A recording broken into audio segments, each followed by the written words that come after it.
Welcome to this webinar on access and benefit sharing from the use of genetic resources. Also a webinar about digital sequencing information and implications it has for microbiome and biocatalysis research.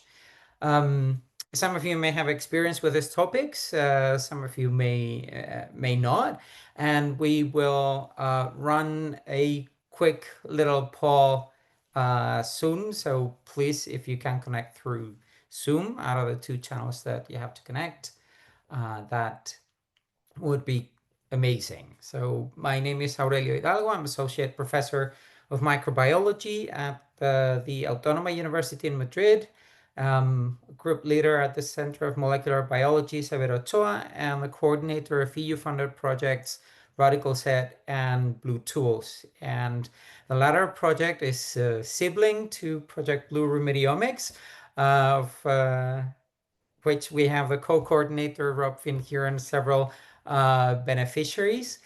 And we have put together this webinar in cooperation with ESAB, to which I would like to, of course, express my gratitude for technical support, and to all the panelists and all of you, the participants.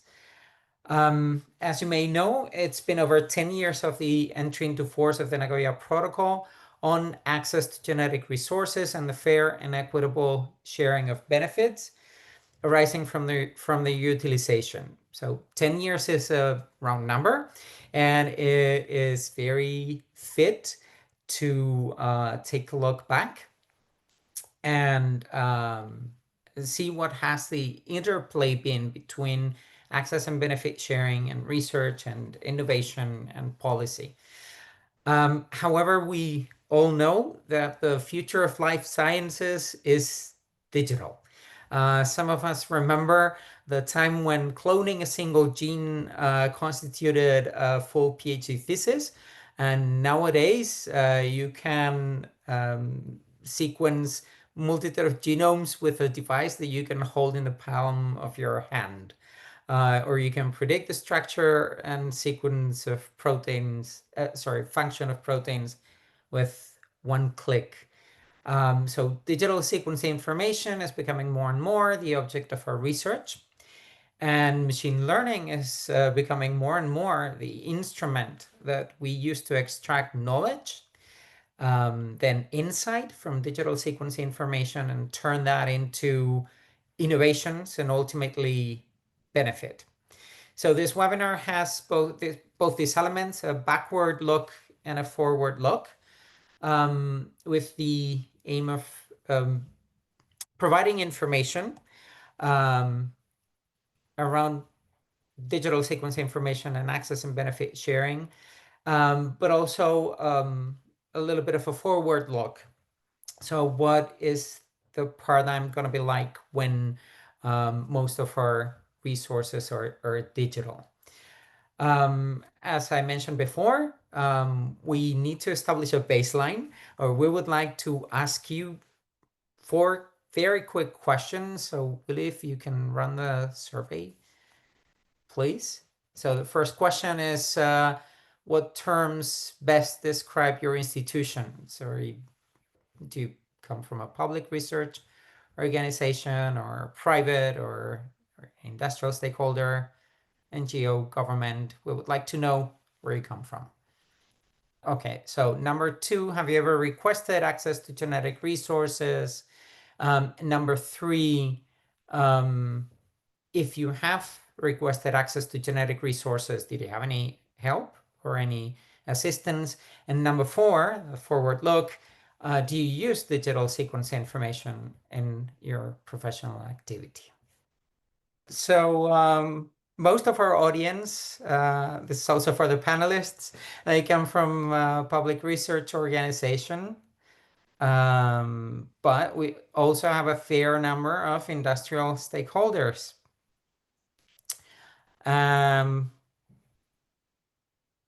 Most of our audience has never requested access to genetic resources in their own country or in another country. Maybe they didn't need to, or maybe they just haven't faced the situation.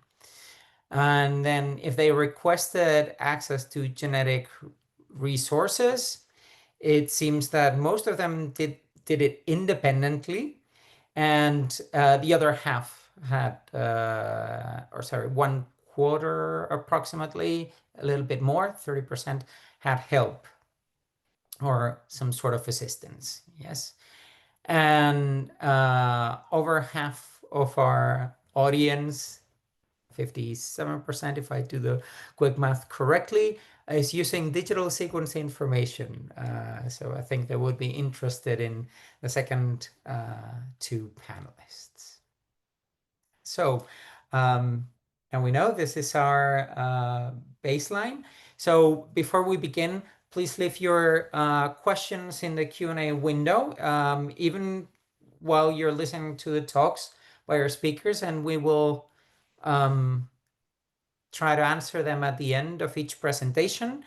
Please bear in mind that very specific questions that are very country related may be best answered by your national focal points or Nagoya Protocol biodiversity hubs. They have different names. And the panelists may redirect you there if they think it's more adequate. And if there are questions that we do not have time to answer, we will collect them, we will relay them to the speakers and make the anonymized answers public, either via ESAB or via the BlueTools, BlueRemediomics web's social media. So without further ado, and to keep in time with the agenda, I would like to introduce our first speaker. Our first speaker is Thomas Van Acht. He's a marine biologist, entrepreneur, angel investor, has a PhD in marine ecology from the University of Ghent in Belgium. In 2009, he founded the environmental consultancy eCoast, which he successfully sold to Eurofins, built a new company, EBSN, now 3Bio, which helps companies go from resource overlap to the market. And one of the main focus areas of this company is access and benefit sharing on genetic resources. And 3Bio is a partner of sibling project BlueRemediomics. So the floor is yours, Thomas. Thank you very much for the kind introduction and for the invitation to talk about one of the most fun topics that are around in biotechnology, access and benefit sharing. So I was asked to give a brief introduction on where access and benefit sharing is coming from, a little bit about the history, and setting the stage for the remainder of the morning. And in the meantime, I hope I've managed to pull up my presentation. So I'm going to go back to where this all started, and to do so, how do I do it? Yeah. To do so, we have to go back to the 1992 Convention on Biological Diversity, or the CBD. In the negotiations up to the CBD, the developed countries were really looking for a large international framework to conserve biodiversity. And if you look at the structure of the CBD, you can see that the first two pillars of the CBD really relate to the conservation of biodiversity, which is the first pillar, and the sustainable use of biodiversity, which is the second pillar. Now, developing countries, often biodiversity-rich countries, requested some sort of balance in that legal framework, and requested a form of benefit sharing linked to the use of genetic resources. And if you look at the convention text, you will see that in Article 15, states have sovereign rights over their natural resources in areas within their jurisdiction. And parties to the convention have the obligation to take appropriate measures with the aim of sharing the benefits derived from the use of biological diversity. So the principles of the very early principles of access and benefit sharing are already enshrined in the Convention of Biological Diversity. And if you look at what those principles look like, it's in theory, it's a fairly straightforward concept. And I don't know if you can see my pointer. I hope you can. But the basic idea behind access and benefit sharing is that as a scientist, as a researcher, you want to do R&D on what is, in legal terms, a genetic resource, let's say, and I know the lawyers are going to be mad at me for saying this, but this is basically biological material that you would use in your R&D. And in order to get those resources from a country, whether it's your own country or another country, doesn't matter. The idea is that you will get into an agreement with the provider on the terms to use this biological material in your research and development, and then what the benefits are that you can give back to the provider. So if you get benefits yourself, whether it's in a form of, for instance, publications, let's say benefits in a non-monetary form, or whether it's financial benefits, for instance, as a company, you develop a product and you can bring it to the market successfully. Some of those benefits that you get yourself, you share back with the provider country. And the way you do that is by getting, and it's a little bit small here, but by getting this this permit, which is called prior informed consent, or PIC. This is the permit part. And the contractual agreements, what are the agreements of the permit? For instance, what are the benefit sharing agreements, or what kind of use is allowed within the agreement, within the permit, is what we call the mutually agreed terms, or the MAT. So the two things linked in terms of legal documents or contracts and permits between the provider and the user are this PIC and MAT. In a specific case where traditional knowledge, which is knowledge held by indigenous communities on the genetic resource, for instance, knowledge by an indigenous tribe on, for instance, the medicinal properties of a plant, if that's part of let's say the situation where you want to do your R&D in, then you need to involve also the traditional knowledge holders in getting the permit, and they should also be the beneficiary of the benefit sharing that you do. So the basic principle is fairly straightforward. You want to access a genetic resource from a certain country. In order to do so, for your R&D, in order to do so, you request a permit and you negotiate your terms and conditions. You get the resource, you do your R&D, and while you're doing that, you will do your benefit sharing back with the provider country. It's important to note that this permit that I talk about, this PIC, is not a sampling permit, or it's not an export permit. It's really a permit on the genetic resource and the properties of the genetic resource itself.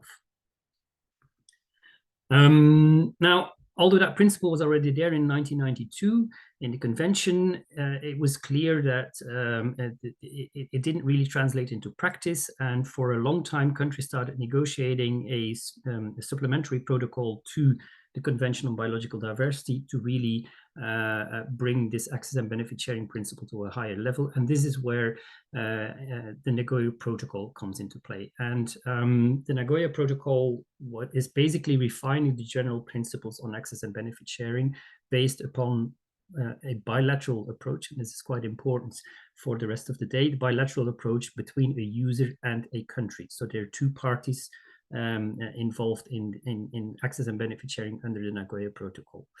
It was adopted in 2010 and came into force on the 12th of October 2014. So it's actually 10.5 years today and not 10 years. We currently have 142 countries from around the world that have ratified the Nagoya Protocol. And again, it reaffirms these principles of prior informed consent and mutually agreed terms, but there are also a lot of things on user compliance in the Nagoya Protocol. And basically, one of the most important things that the Nagoya Protocol does is it gives an international legal framework for countries to monitor the compliance of users in their country with laws that are from other countries. And this is a quite interesting legal principle. So it helps provider countries through user countries to make sure that their laws are being respected. But the actual ABS obligations, and I will repeat this a few times, are still defined by the national ABS laws in the provider countries themselves. So the Nagoya Protocol does not define what you have to do in Brazil or in Namibia or in Spain or whatever. That's not defined by the Nagoya Protocol, that's defined by national ABS laws. So an overview of basically the timeline between the 1992 convention and then in 2014 the Nagoya Protocol and the EU regulation on the Nagoya Protocol. I'll come back to this in a minute. And throughout this time frame and after the entry into force of the Nagoya Protocol, countries have adopted national laws on access and benefit sharing. And we do see that since 2014, more countries have adopted or are still in the process of adopting these national laws on access and benefit sharing. So there are basically two distinct legal frameworks that when you work with genetic resource that you have to follow. On the one hand, when it comes to what are the conditions for access and what kind of benefit sharing do you have to do, this is all regulated by the national laws of the provider country. And then the compliance with the whole system is in the country of use. So you really have to make the distinction between national laws, these are relevant for access and for benefit sharing, and then the compliance with these national laws in the country where you do use is a different legal framework, is compliance framework. And for users in the EU, this has been harmonized by an EU regulation on access and benefit sharing, which actually came into force at the same date as the Nagoya Protocol. So the EU is very early with this, where for any user anywhere in the EU, the system for compliance is almost identical. There are some small differences, mainly in terms of penalties, for instance. But the general principles of compliance with ABS in the EU are harmonized between member states. Now, why is it important to follow the ABS compliance, why is it important to do ABS compliance? There are a number of reasons. First of all, it helps you with your freedom to operate. If you don't have the right permits, it could be that you have to stop your R&D in certain cases. So it's about freedom to operate. It's also about the R&D integrity throughout the value chain. And as we all know, doing R&D on biological material in biotechnology often involves multiple partners throughout the value chain. And what we do see in practice is that especially larger companies are starting to really request ABS compliance from upstream and downstream users, including from academic institutions, before they will go into, for instance, a license agreement or buy a small company, because they do not want to risk the freedom to operate when it comes to ABS on the biological material of the invention that they're talking about. There's also a legal liability, of course, in the country of use, but also in the country where the genetic resource is coming from. And then there is a reputational risk. Not following ABS rules is labeled as biopiracy, and there are organizations that are really looking for cases of biopiracy to expose those. So there's also a reputational risk.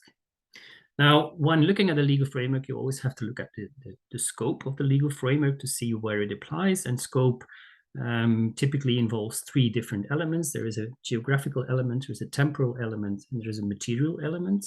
The geographical scope of ABS under the Nagoya Protocol is fairly simple. It is from countries, from material that comes from a country, from within the national jurisdiction of a country. The temporal scope is the Nagoya Protocol, of course, as we said, 12th of October 2014. In certain cases, you have to go back earlier if a country already had a national law before 2014, or if, for instance, a country only had their law in 2020. For that country, the temporal scope starts in 2020. The most complicated one in terms of scope is for ABS is the material scope. So as I said, it covers genetic resources over which states have these sovereign rights. Also the traditional knowledge associated with these genetic resources, but also the derivatives can be included, which are basically naturally occurring biological compounds without the actual living organism attached to it. And digital sequence information is a special case, which we'll cover extensively later today. So there are definitions on what genetic material is. This is typically text defined by lawyers, not necessarily by biologists, but it boils down to basically almost any biological material will be covered as being a genetic resource for ABS purposes. Some national laws will define their genetic resources more broadly. For instance, India is a case where it's a much broader definition of what a Indian genetic resource is, which also includes basically anything that lives in India, even though it's not necessarily native to India. The other part is not only what resources are covered, but what type of activities are covered, and utilization is what is covered under access and benefit sharing. Utilization is basically doing R&D on this genetic resource, on the genetic or biochemical composition of the genetic resource. A number of things are typically not covered, which is the pre and post R&D activities, for instance, sampling or upscaling at the end of an R&D process are not covered. And also, if you do R&D with the genetic resource, it is not part of the ABS framework. What do we mean with this? For instance, using a genetic resource as a testing tool.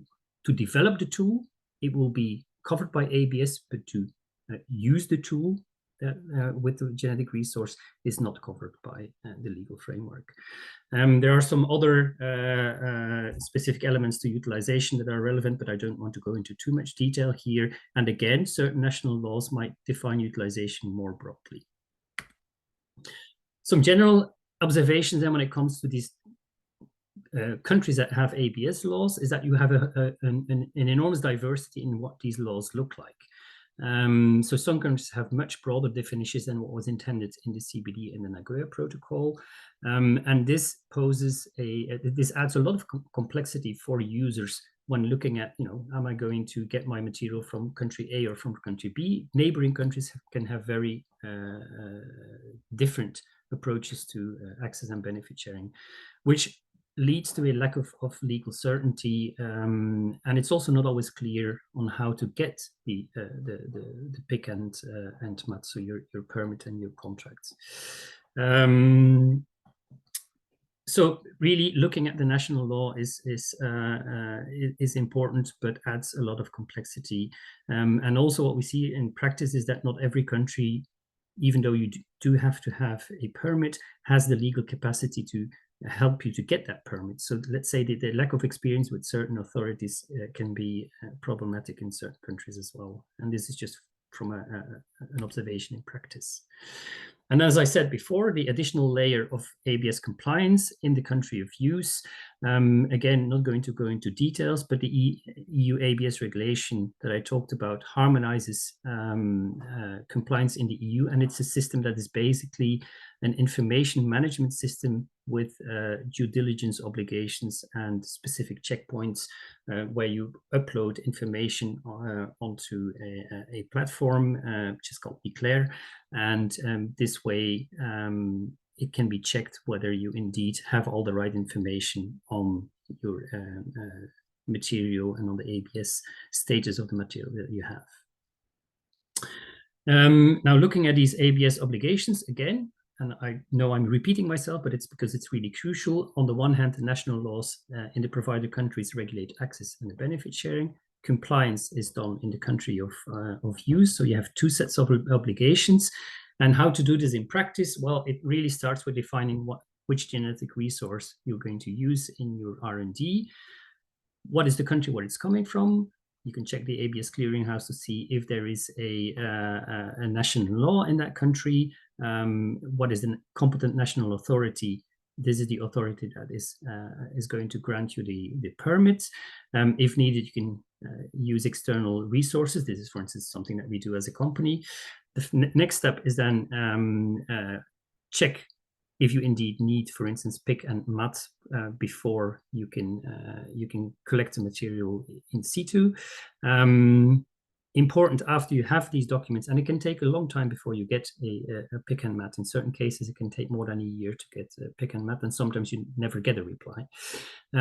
So this information needs to be kept and transferred if there's a subsequent user in the value chain. And then in the EU, at certain predefined points, you have to do your due diligence declarations. And then within, so once you have the material, if you do different specific R&D activities, it might be that you need to check if every of these activities is actually covered in the PIC and MATs. So it might be that your permit is only for certain R&D and not for instance, commercial application. In that case, it might be that you have to go back to the provider country to renegotiate the terms and conditions if you want to go from non-commercial to commercial research and development. And then also very important and often somewhat overlooked in the whole story is that you will have benefit sharing obligations, monetary or non-monetary benefit sharing obligations. You have to fulfill these. So it's not just having the documents and doing your declarations to the EU, for instance, but it's also if you promise that you would do joint publications, well, then you have to fulfill your obligations there and indeed do joint publications with the provider country. If you promise that you would pay certain things, milestone payments, royalty payments, then you indeed have to do those payments. And if you are sending material to a subsequent user in the value chain, they have to take on these obligations while receiving the material. So I'm not going to go into detail here, but I will make the presentation available afterwards. It gives a little bit more information on what prior informed consent or PIC, what it looks like, and what these mutually agreed terms or this MAT looks like. Please do not confuse MAT with MTA, the Material Transfer Agreement. These are two different things, and your MAT, this is an advice that we always give, your MAT should be part of any MTA that you have for biological material.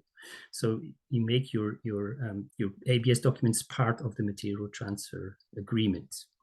Now, there are two big gaps in let's say, gaps. I mean, if you look at the scope of the Nagoya Protocol and access and benefit sharing in this bilateral setting between the provider country and users, there are basically two big gaps. The one gap is the one that we will be talking about today, and we have some really specialists on this, including the person from within the European Commission who's responsible for access and benefit sharing. Digital sequence information is not necessarily covered by national ABS laws, and that led to a whole new discussion. I'm not going to go into detail because Mary is going to cover this. So this is one of the two major gaps, let's say, in the ABS framework that was recently closed. And we will hear more about this later on. And the other one is from a geographical point of view. I stressed that the ABS framework, as we know it, is from within national jurisdiction. Now, if you look at the oceans, about 60% of the oceans actually lie outside of national jurisdiction. And this was also recently closed, let's say, this gap by the BB&J agreement, the Biodiversity Beyond National Jurisdiction agreement, which was agreed in 2023. And part of this agreement covers marine genetic resources, so biological material from areas beyond national jurisdiction. It's a multilateral system, so not a bilateral system, because basically when you go beyond national jurisdiction, there's not a single provider anymore. It's a fairly light system based on notification, so it's not a permit system. There is no PIC involved. You have to notify before you do certain activities in areas beyond national jurisdiction, and then you again have to report or notify on the results of your collection and your R&D. It does include the ESCI of marine genetic resources, and there are both mandatory, non-monetary, and monetary benefit sharing linked to it. And also very interesting, it's by default retroactive, which means anything that has ever been collected from areas beyond national jurisdiction, even if it's 100 years ago, will still be covered once this agreement comes into force. So it's a quite interesting piece of international law from that point of view. So with these two new frameworks added to the Nagoya Protocol, we kind of have an almost complete view of ABS on genetic resources. So I will leave it at this and open the floor for questions. Yes, thank you. Thank you, Thomas. It was really didactic and enlightening. Actually, we had one question in the chat that refers to marine habitats. I think you gave the answer. So, which country do marine habitats? So, imagine you're sampling deep sea extremophiles in a hydrothermal vent open sea belong to, right? So, this would be the case where it would be covered by. So Uh, so to look at the limitations in the ocean, you have to look at the Law of the Sea Convention. That defines that countries have full jurisdiction over the first 12 nautical miles of their coast. So that's the territorial seas, and then they have sovereign rights. And this is when we talk about genetic resource, as in Article 15 of the CBD, it's about sovereign rights. They have sovereign rights over resources up to 200 nautical miles. That's about 370 kilometers off the coast. So that falls within the national ABS framework of a country and the compliance of the Nagoya Protocol. Once you go beyond these 200 nautical miles, it's a little bit more complicated than that, but I will, just for sake of simplicity, I will stick to the 200 nautical miles. Anything beyond that, and as I said, it's about 64% of the surface of the oceans, and it's about 92 or 93% of the volume of the oceans is actually beyond national jurisdiction. 2023 agreement BBNJ, but it's not in force yet. We need 60 ratifications to get it into force, and we're currently at 23, I think. So it's expected that the BBNJ agreement will come into force probably in 2026, maybe 2027. Good, thank you. So we have two more questions. Let's make a quick one. So digital materials are within the scope, such as NGS data. I think maybe we need to reiterate where DSI lies here. Yes, but I specifically didn't cover Mhm. the specifics of DSI because this will be the topic of future Yeah, following right. presentations. Yes, but Yes, thank you. it's a different framework. Yeah. Yeah. And last question, how about organisms that can found everywhere, say E. coli? Is Yeah. this a commodity? No, a commodity would be, for instance, that you buy oranges in the supermarkets and they just grown as a commodity. They trade it as a commodity, and you use them in your lab. Then you're actually using a commodity as a genetic resource. It would be covered by the framework, but just the principle of growing collecting and trading oranges is not covered by the framework. So that's what a commodity is. Organisms that can be found everywhere. Well, that's one of the issues with the bilateral system, is that it offers the opportunity to what we call jurisdiction shopping, where you can basically, if you know that an organism is present in different jurisdictions, that you can look for which one is the easiest. And I did not mention this specifically, but I should have done this. There are actually quite a lot of countries that deliberately make the choice to not have a national ABS framework, or to say we don't have any obligation. So you can just take out genetic resources, do whatever you want with it. We don't want any benefit sharing. We don't want a pick. We don't want a mat. So for certain organisms, it's definitely possible to say we go, for instance, to the UK or to the Netherlands, where there's no legal framework, and we can just freely use the genetic resources. Thank you so much for your answers. I think that particular last point will come up in the round table, where we will talk more about innovation and industrial research. Once again, thank you so much. And moving on, we have heard from Thomas about ABS obligations being defined by national laws. So our second speaker represents a case study of a country, Spain, my country, in which we have laws that regulate access to genetic resources. And we have an electronic administration procedure also in place to request that access and to carry out the due diligence that we've heard about. I thought this would be interesting just to see how it works in practice. I know I have used it several times. The last time a couple of days ago, where I filed my latest request for access to genetic resources, and to talk about that is with us is Noelia Vallejo Pedregal, who's been working at the Ministry for Ecological Transition and Demographic Challenge since 2005, and since 2019 she works in the unit for marine and terrestrial biodiversity. She's currently in charge, among other issues, of the participation and implementation of the Convention on Biological Diversity, the Nagoya Protocol related matters in Spain. And she deals with the national implementation of the legislation that revolves around Nagoya Protocol and ABS. So Noelia, thank you for being here, and the floor is yours. Thank you very much, Aurelia. Good morning, everyone, and thank you for this webinar and for the invitation to share a bit our experience and the case of implementation of ABS legislation in Spain. I must thank also Thomas for the brilliant presentation that he just made that really puts into context the whole ABS legislation, and therefore there are many issues that I won't need to go too much in depth. I understand you can see my presentation, so I'll go ahead with that. If there's any problem with that, please let me know. So as you said, as you already introduced, Spain is one of the countries that, as Thomas was saying, each country can decide if they decide to regulate or not regulate access to its genetic resources. This is a sovereign right, and Spain is one of the maybe few developed countries, but there are quite some others that need to regulate access to its genetic resources.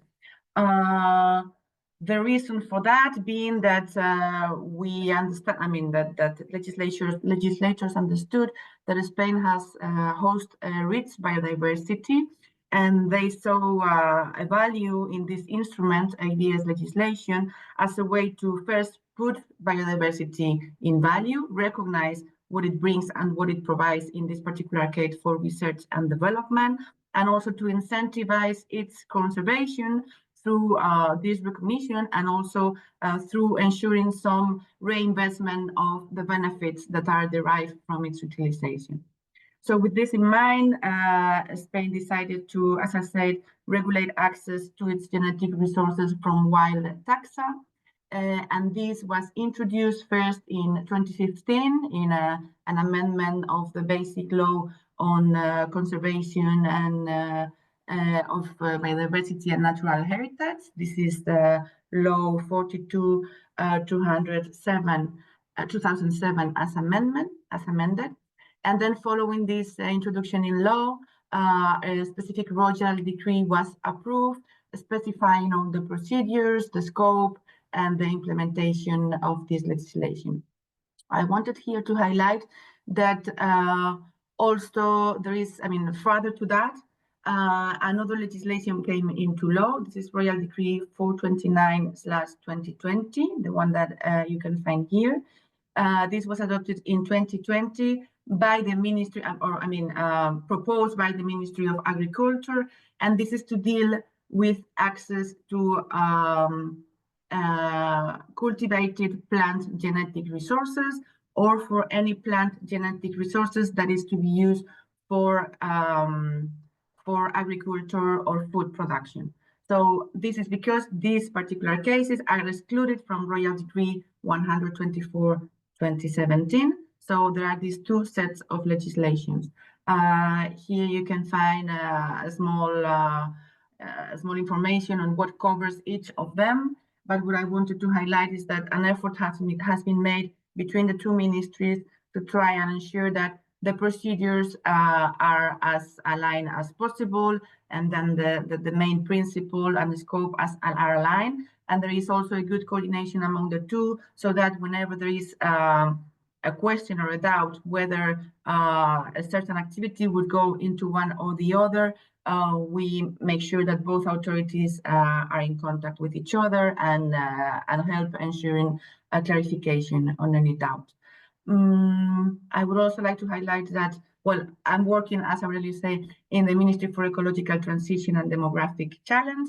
And in our unit, we hold the national focal point for Nagoya Protocol in Spain. So we also hold this role of coordination among all the different competent authorities within the country, and also with everything regarding with the external relation or representation as regards the implementation of the Nagoya Protocol.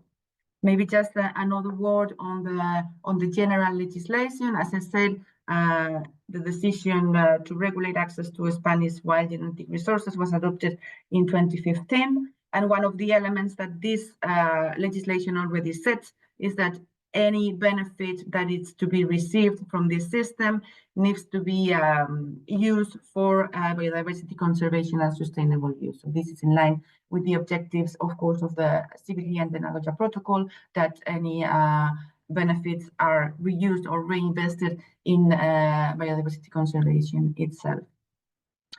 Now, to focus a bit more in this piece of legislation, it regulates access to Spanish genetic resources, both in situ and ex situ, from wild taxa. So as I said, not wild taxa are not covered, and some of those cultivated taxa, when it comes to plant genetic resources, would be covered under the other royal decree that I mentioned earlier. It sets two different access procedures for utilization, one for commercial purposes and one for non-commercial purposes, in line with the Nagoya Protocol, that highlights the need to ensure for simplified procedures for research and development when there is no commercial purposes. So this is a simplified procedure. As Thomas said, of course, we need to look at its national legislation to understand the scope, and just to highlight here a little bit on that, the material scope of this legislation is both for Spanish and foreign users. This is something we often need to highlight, because certain national users still misunderstand a bit the idea or the concept, and they believe that national users are not to fulfill with this legislation. And this, of course, applies to any users that is going to make use of Spanish genetic resources from wild taxa, as I said, and whether it is in situ, directly on the field, or ex situ through a collection or through a third entities, this would be covered. Traditional knowledge associated to genetic resources from Spanish genetic resources is not covered by this access legislation. On the temporal scope, it applies as from 15th March 2017, which is 1 month after the adoption of the royal decree. And for the ex situ access, it applies whenever the access to the ex situ Spanish genetic resources is made. It's when this access by the user is made as from 15 March of 2017. And if this access is made through a Spanish collection, it is regardless of when this collection took and let's say stored the genetic resources. On the activity scope, well, this is applicable, provided that there is an utilization of genetic resources.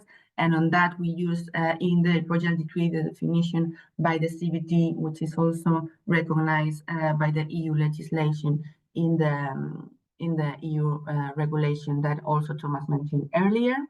On this activity scope, or what we consider utilization, I would also like to highlight that we follow very much and we mirror very much the guidance notes by the European Commission that tries to assess more in depth what different activities are considered or not within the concept of utilization. And this is a crucial guide both for us as authorities as for our users to further understand the concept of utilization and to use it as a guide, as a reference of whether the activities are or not included in the scope.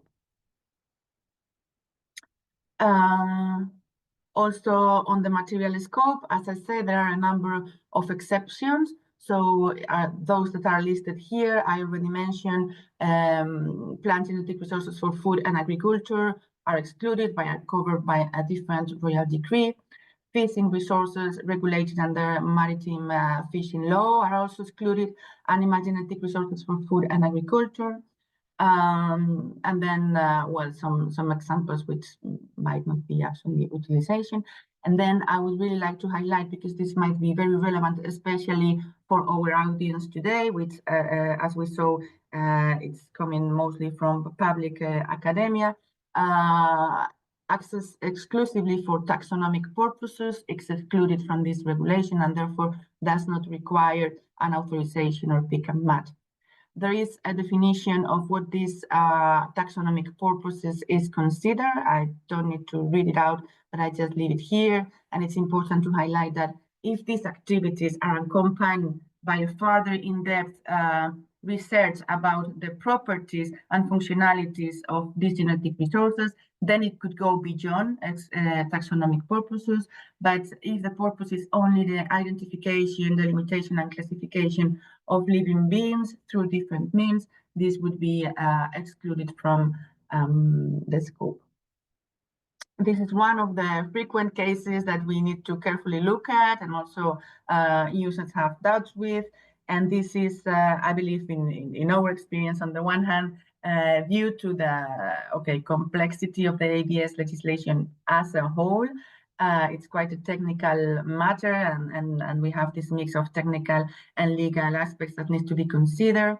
But also probably due to the fast advance in science and to the very broad and different scope of activities that are undertaken under the different academia sectors and different business, and therefore we need a case-by-case assessment and counting with the contribution of the researchers themselves, who are the ones who know best what exact activities are to be undertaken. So I'll be brief on that, but I just wanted to highlight here on the procedures for access to Spanish genetic resources from wild taxa. They are defined in the Royal Decree. I don't need to go into every detail, but what I wanted to highlight also is that in Spain, due to our general competence, juridic system, and distribution of competence, these competences are distributed among the different competent authorities that participate in the implementation of these procedures, and this involves national administration, but also the regional ones, depending on the specific case and on the distribution of competence on conservation of biodiversity as a whole.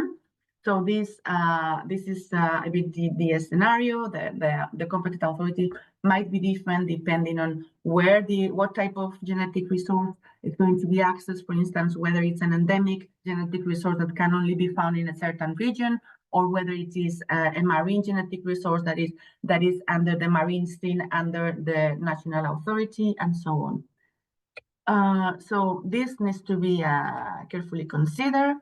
And as I said, there are two different procedures. I'll start with the one for non-commercial purposes, which, as I said, is the simpler. In this one, the user, if possible, through the electronic administration. If this is not possible because it's not a Spanish user, then it can be directly through other means, fills in and signs and sends the request directly to the competent access authority, which then requests a report from the body responsible for the pick and match, which basically sets any conditions, if needed, for granting this access and for sharing benefits. In this case, we're talking about non-economic benefits. Therefore, if there are any conditions, this would be in the form of, for instance, recognizing the origin of the genetic resource that was used for this research, or maybe sharing the results of the research, for instance, sharing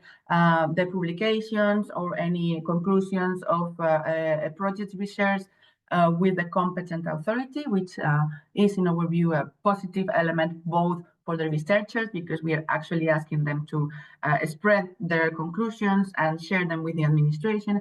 And it's also very useful for the authorities themselves, especially in cases where these conclusions can also be useful for conservation objectives themselves. So within a term established in 2 months, the competent authority grants the authorization. and the user receives it together with the IRCC, can make the access and conducts the utilization under the conditions set in the permit or in the authorization. Now, when it comes to commercial purposes, and I would like to highlight that what commercial purposes is defined in the Royal Decree itself, and it includes any product that is going to be put in the market, but also any final result that is going to be subject of intellectual property or patent application. This will also be considered as a commercial use and would therefore need to go through this procedure. So in this procedure, before sending the request for authorization itself, the user must enter into contact with the body who is responsible for granting the PIC and MAT, and they need to negotiate the terms and conditions for this benefit sharing. Once this is done and they have, let's say, a document that sets this condition, the user can send the request for the authorization itself, and then the competent access authority has 6 months to conclude. And here again, once the user receives the authorization and the IRCC, it can access and carry on the utilization. A few words on the control, because I was also invited to talk a bit about due diligence declaration, so I would be a bit more brief on that. This same Royal Decree also sets the regime for the control and follow-up of the of the genetic resources and traditional knowledge associated with genetic resources of any country when they are used in Spain. This is through the exercise of due diligence and the submission of a due diligence declaration. And here this Royal Decree basically introduces into the Spanish jurisdiction and into the Spanish law what is already said in the EU regulation. So it is fully aligned with that, except with the fact that, as it is possible in the implementation of the regulation, this Royal Decree introduces another checkpoint. So in addition to research fund recipients and final stage of manufacturing of a product, which are the two checkpoints that are set by the EU regulation, as I said, in Spain, we also use the patent request as an additional checkpoint for follow-up and control of the users of genetic resources in Spain, which are located in Spain. So the scope for that, as regards control, as I said, are users that are based and working and operating in Spain, and whether they use both Spanish genetic resources or genetic resources from other countries, as well as traditional knowledge associated to genetic resources from other countries, if regulated by those countries. Therefore, the temporal and the material scope of what genetic resources are covered are the same as defined in the EU regulation. Therefore, I do not need to go too much in depth on that. And as I said, the checkpoints are those set in the EU regulation plus users applying for a patent. Now, I wanted to finalize beyond this explanation with a few words about conclusions or lessons learned, or a bit of frequent situations or questions that we face, and how we try to face them. So here, as I said before, the competence scenario in Spain can be perceived as a bit complex, because depending on the type of genetic resources and on the specific location where you're accessing, both the body responsible for providing the PIC and MAT and the competent authority for granting the access authorization might vary. So for that, we as a national focal point act as a unique window entry to try and respond users interested on what would be applicable in the particular case and who they need to address. We also receive requests sometimes which are not under our competence for granting the authorization, and in those cases we submit them to those that are competent. So in this way, we try to ease a bit these procedures. We have been asked, or we are frequently asked, what is the scope, material scope in a certain region? And on that, just to clarify, the temporal and material scope, the concept of utilization, the applicable exceptions, they are all the same throughout the whole territory because they are all regulated under the royal decree itself. We use the same request forms, and as I said, the request can be sent to us as national focal point for redistribution. For Spanish users with an Spanish ID, they can send a request online. This is quite smooth, at least once you have made it for the first time. A suggestion here, if you're a foreign user, is to the extent possible, if you are working with Spanish partners, they can be the ones submitting the application, and then ensuring that all the users and all the different users, including the consortium, are included in the request. Otherwise, there are other means of presentation through embassies, through direct administration offices, and so on.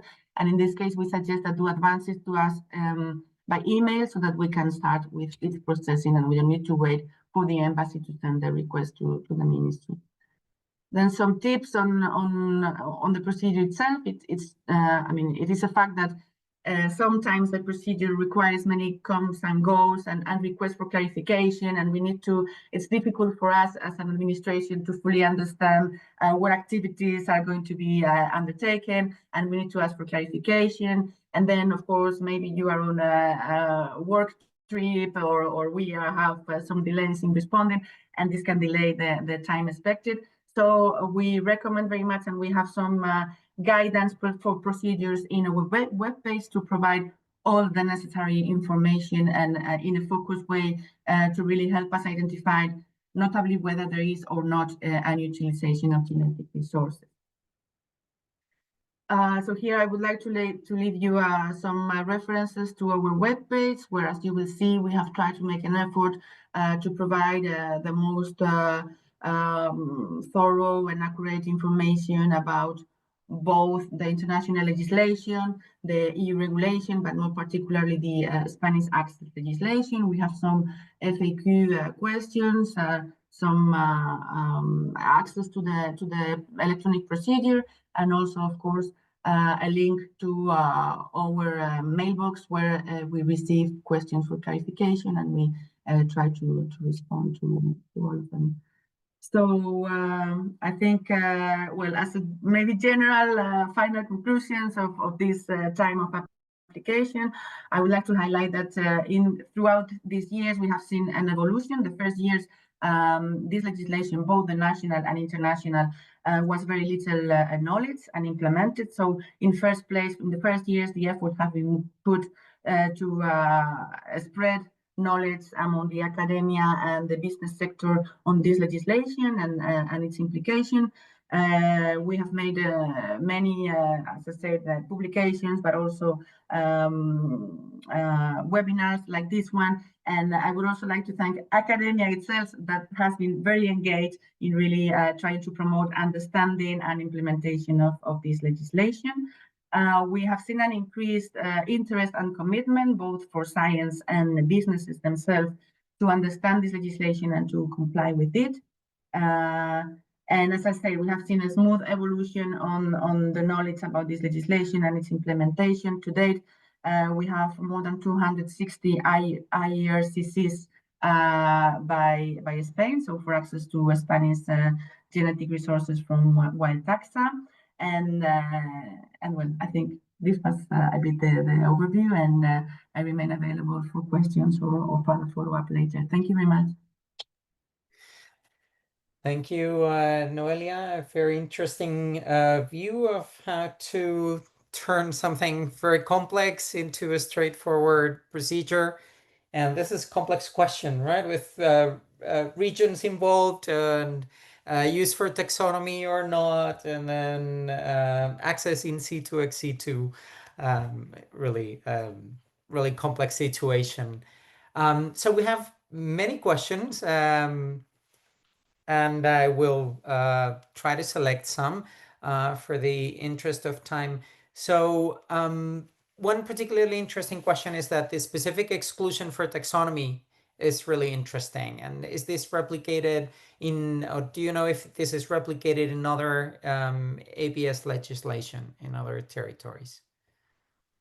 There, I'm not a big expert on the other legislation. I mean, we look at those, of course, for the control activities, but I could not tell that now from the tip of.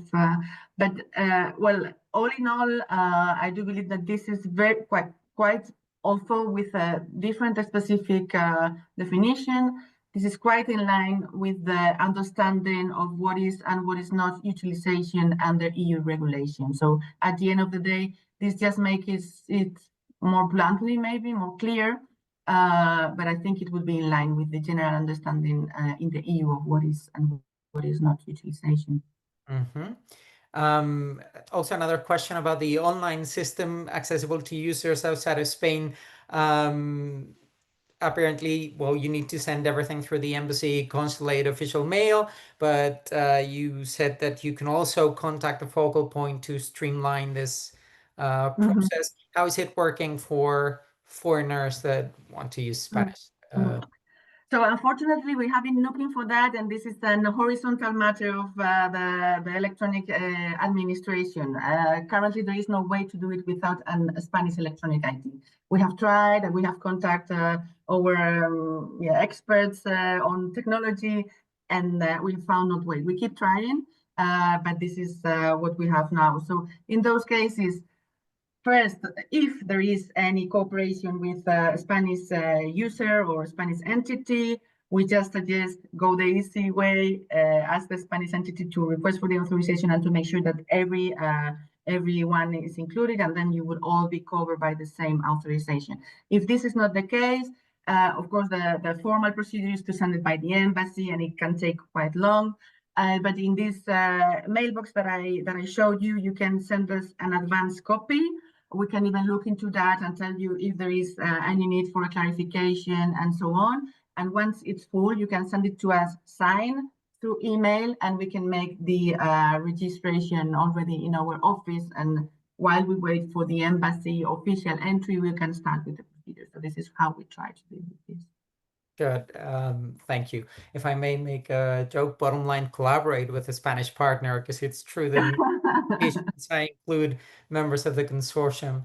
And two final questions, quick questions about checks, about compliance checks. So have you been conducting compliance checks on Spanish users? I know you have from personal experience, or the regional administration has. And then filing a patent application is a checkpoint also in Spain. So can you explain what happens in practice at this checkpoint? So checkpoints on both. Okay, thank you. So there are both the checkpoints themselves, and then we have the control plan that, as required under the EU regulation, we have developed a control plan, and it sets a bit the priorities and the focus of controls. Control activities are being undertaken already since a few months ago.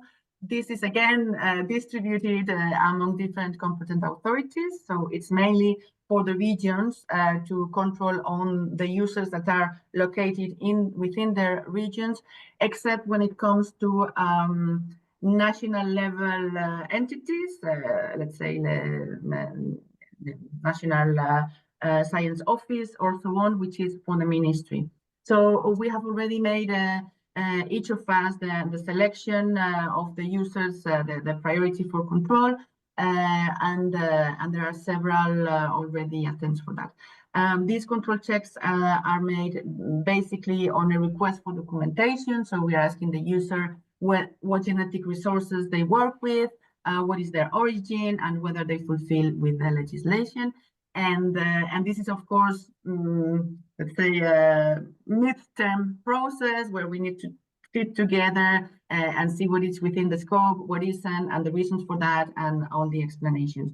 We ourselves from the ministry have already undertaken three or started or are in the middle of the controls for three major research national entities.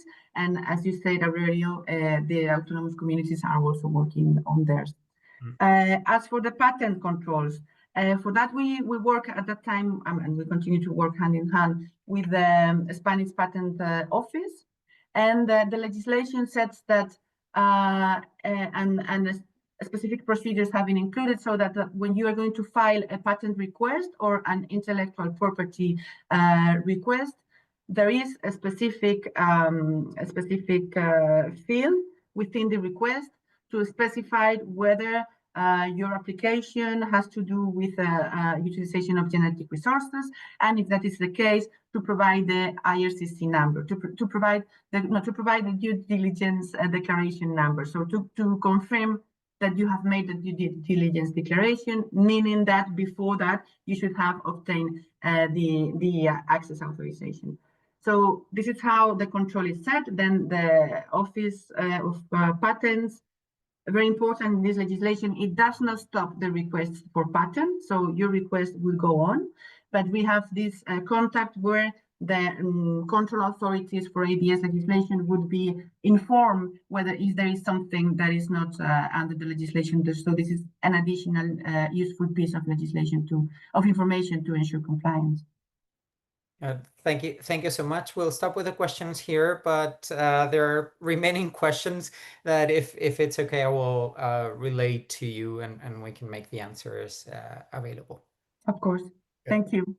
Thank you. Now, in the interest of time, we need to move on, and our next panelist to enter the realm of digital sequence information and the steps that are being taken towards sharing benefit from their use. So our next speaker is Mary Ciacci. She works as International Policy Officer at the European Commission, DG Environment in the Multilateral Environmental Cooperation Unit. And we're particularly thankful that you made time for us and you're here with us today. So she's the ABS focal point for the European Union and the ABS lead expert in the European Commission.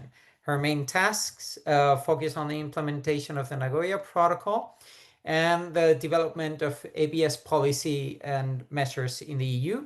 She has previously worked at the Italian Ministry of Environment as a legal and policy advisor on ABS, biodiversity, marine issues, and she holds a PhD in international and European law from the European University Institute, and has experience as lecturer in law and bioethics and environmental law and EU external relations law at the University of Siena. So Mary, thank you for being here, and the floor is yours. Thank you very much, Aurelio, for inviting me. Thanks a lot for this opportunity to explain a little bit why in the context of access and benefit sharing we are dealing with ABS. I think the previous speakers already gave quite a thorough views of the ABS frameworks, in particular under the Nagoya Protocol on access and benefit sharing, who is a corollary protocol of the Convention on Biological Diversity.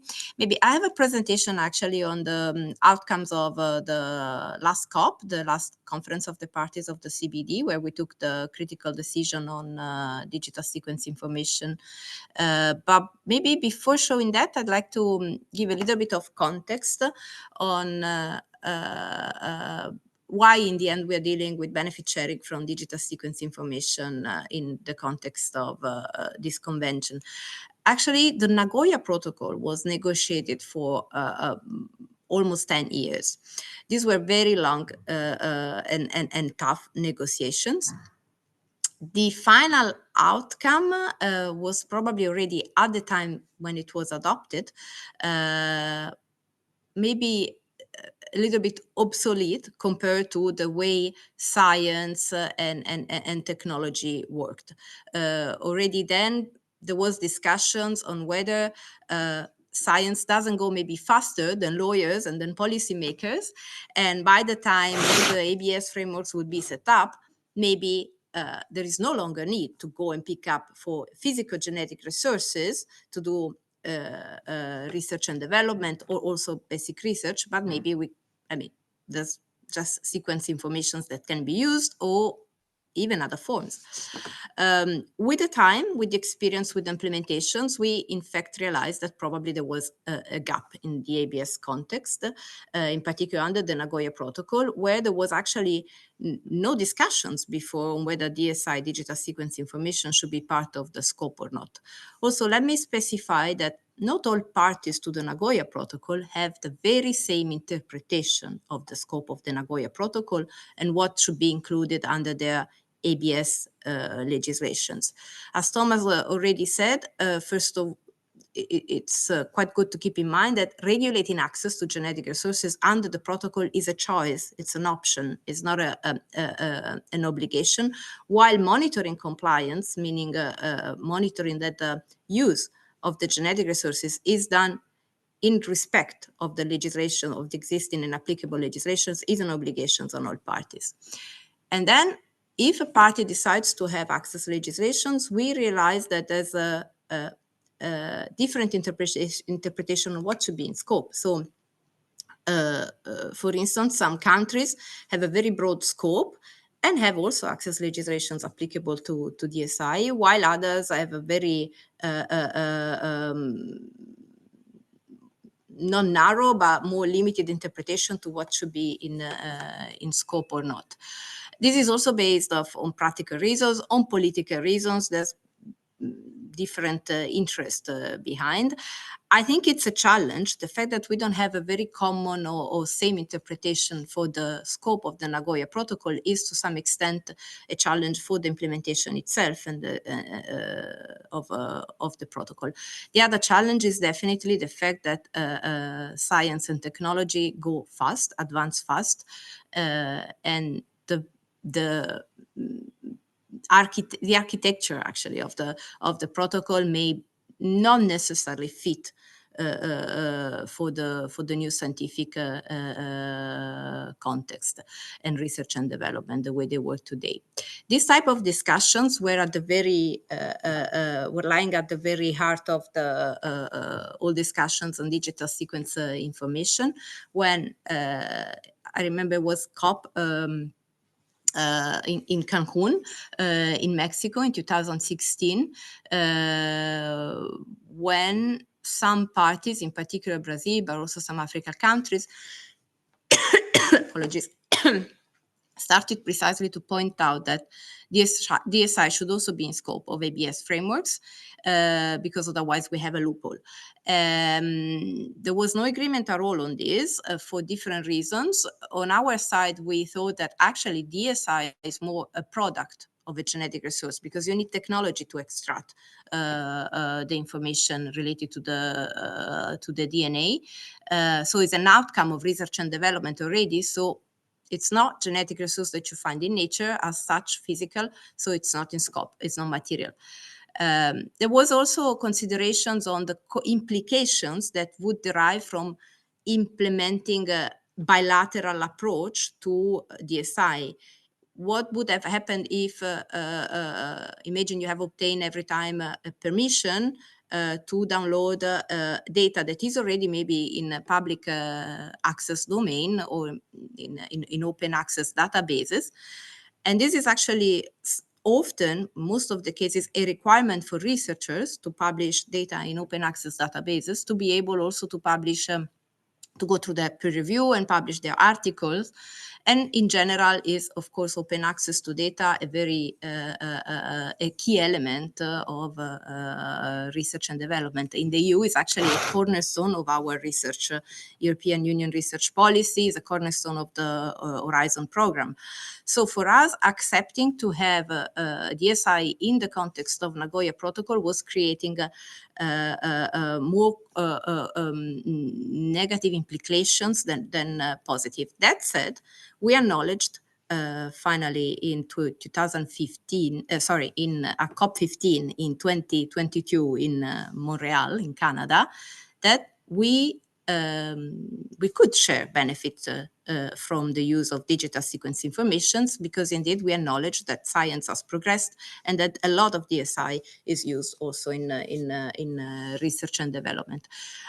For practical reasons, the discussions on whether DSI is in the scope or not of ABS frameworks, or whether DSI is equivalent or not to genetic resources was just left aside, because there was no way to reach an agreement also on a definition of DSI. But in the end, we all agreed that in order to improve the third objective of the CBD, which is the benefit sharing from genetic resources, we acknowledged that we needed something else, probably something different also. It was what was already done. Then there was this critical decisions adopted on the principle, recognizing the principle of sharing benefits from the use of digital sequence information through a multilateral approach, because there was also general acknowledgement that the bilateral approach was probably not the most appropriate, and that there was a need to preserve open access, open science, and research in general from negative implications. Also, the focus was really on the benefits. So what is important is that there is benefits generated of both natures, meaning monetary benefits, so monetary contributions, and also non-monetary benefits. These are the main principles that were adopted at COP15 in 2022. There was also a series of critical elements that had to drive then the future decisions on the modalities to share these benefits. So just to clarify, COP15 established a multilateral mechanism to share benefits from the use of DSI, and a series of principles like practicality, be simple, efficient, generate more benefits than cost, respect open access, not hinder research not hinder research, benefits being used for the purpose of conservation and sustainable use of biodiversity, which then drove the process between COP15 and COP16 to identify the modalities to implement this multilateral mechanism. Now I can share, I think, my presentation if I found it. Let me open it, maybe.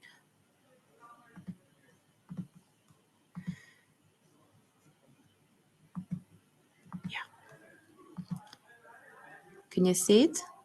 Yeah, I hope so. Can you? Yes. Yeah, okay. So basically at COP16 in Cali in November 2024, we adopted the modalities to operationalize this multilateral mechanism. Basically, the multilateral mechanism is about a fund that was established, and it's called the Cali Fund. It's based on voluntary contributions and targets mostly big companies with activities directly or indirectly linked to the use of digital sequence informations. The basis for payment is either 1% of the profit from DSI related products or 1% of the overall revenue. These are actually indicative rates. There might be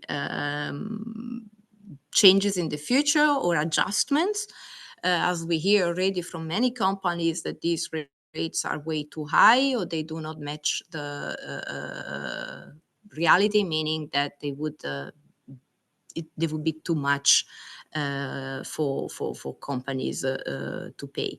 But again, these are indicative rates. There will be for sure discussions on whether lower contribution would still be acceptable. And in general, I mean, there's actually at present at least no obligations to pay these amounts into the fund, meaning that it's a COP decision. So it's not it's a soft law instruments. It will depend a lot on the modalities that parties will decide to adopt to implement these decisions. There is, in our view, a value in giving a chance to the system to see if it works like it is, meaning if to see if just by promoting adherence to the mechanism, maybe creating even additional incentives for companies to participate to the mechanism, might be more successful than having maybe binding obligations. Also because agreeing on a compulsory payment on products would risk to lead to a tax, and we know that this politically may not be ideal, especially at this stage. Also, it would be very, very difficult to agree on that at the international level. And we saw actually that also many countries that were very much advocating for having benefit sharing from the ESCI, also from the Latin American area, for instance, to some extent also from the African region and from the Asian regions, were very much concerned by the potential implications that could derive also from agreeing on such a mandatory form of payment that would also affect their companies, because the expectations to share benefits from digital sequence information is on all users in the world. It's not just for developed countries. So whenever a company fits in the range, and there are some criteria, some ranges that have been identified by the decisions, and belongs to one of the categories that have been also identified in the annex of in the enclosure of to the annex of this decision. Well, then there is expectations that they pay no matter where they're placed.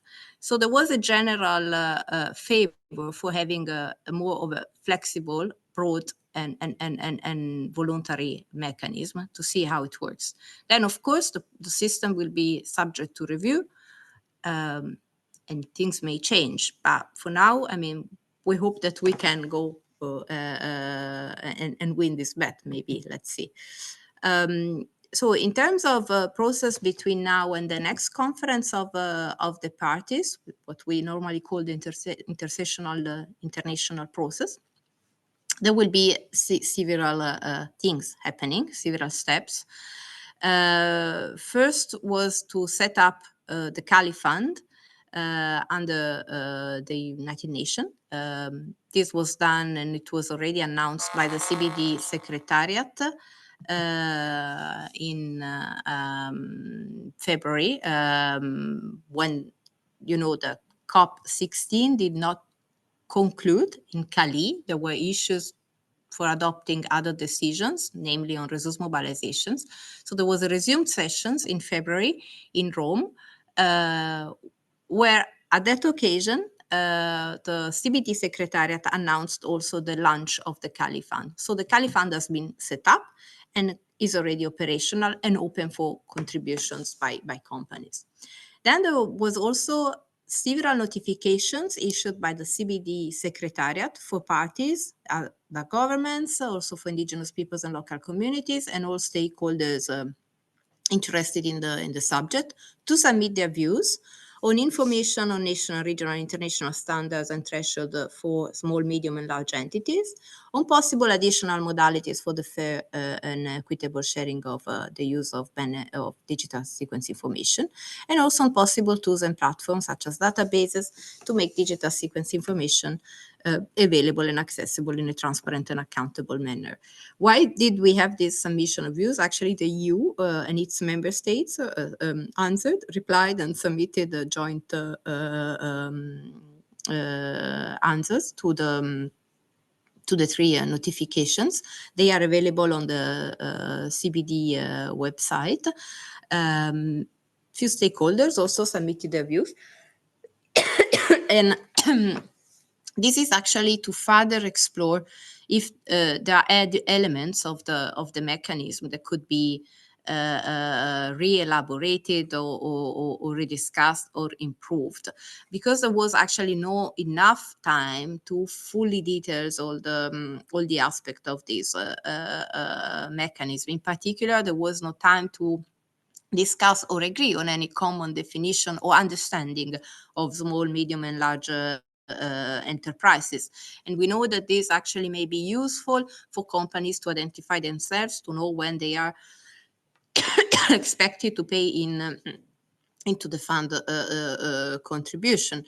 At the same time, there were also parties who wished to have different modalities for sharing benefits, while others were not fully satisfied with the current modalities, in particular with the rate that again was already acknowledged as to be too high by companies.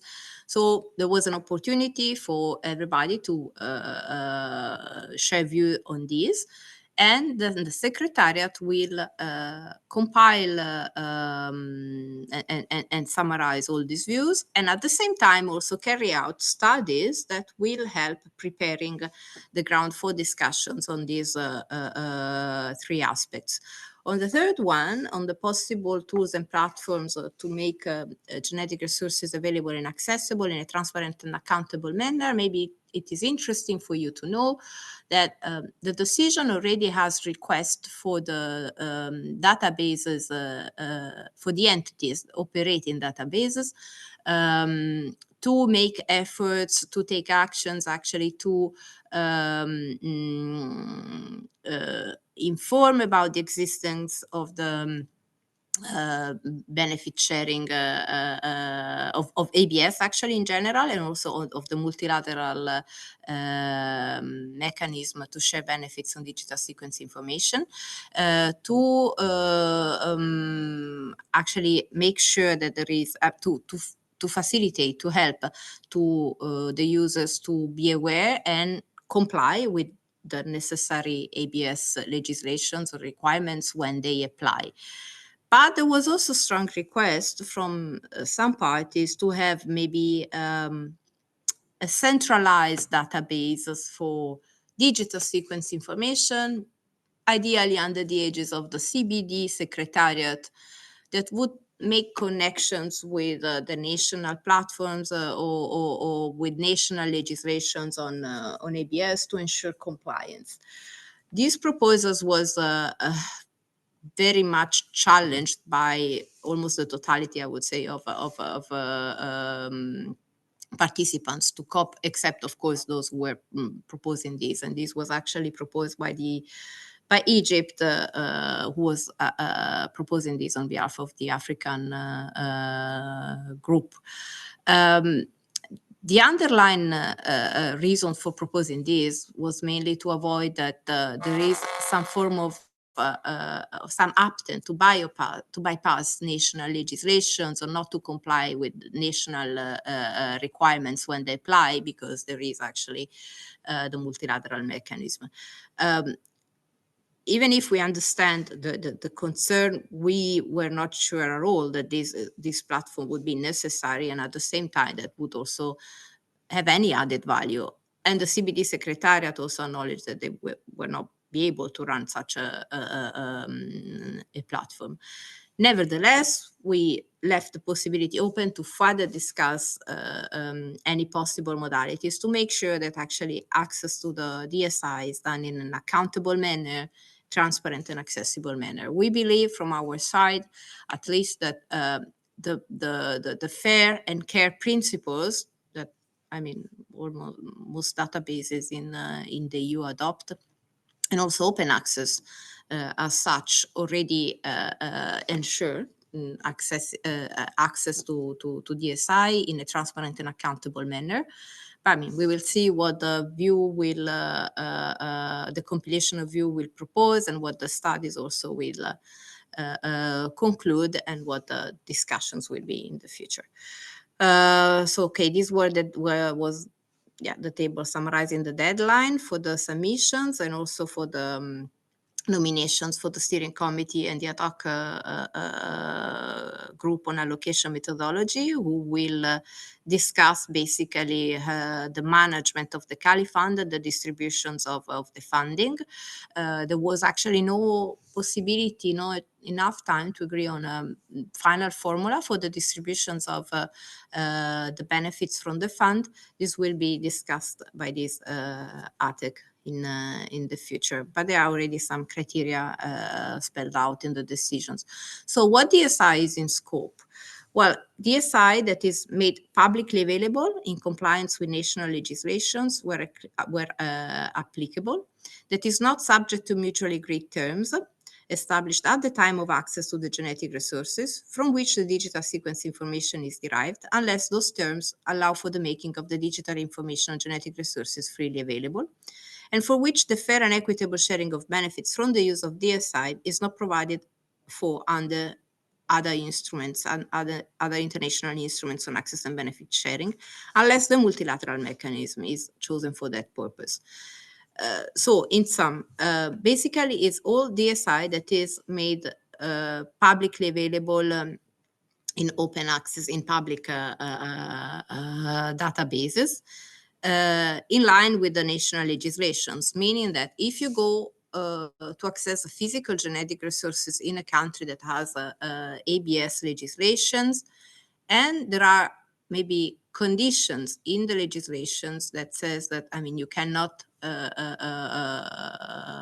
upload the DSI into the databases or make it freely available, or conditions, specific conditions may be agreed in the MAT, in the mutually agreed terms that you obtain at the time of access to the physical genetic resources, well, then there may be issues.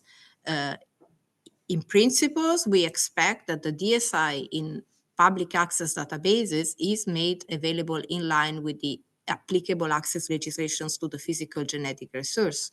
So if there is like in the MAT a condition or a request not to upload the DSI into databases, this should not be part of the mechanism, but it should not be uploaded into the open access databases. In that case, if this is done in infringement of the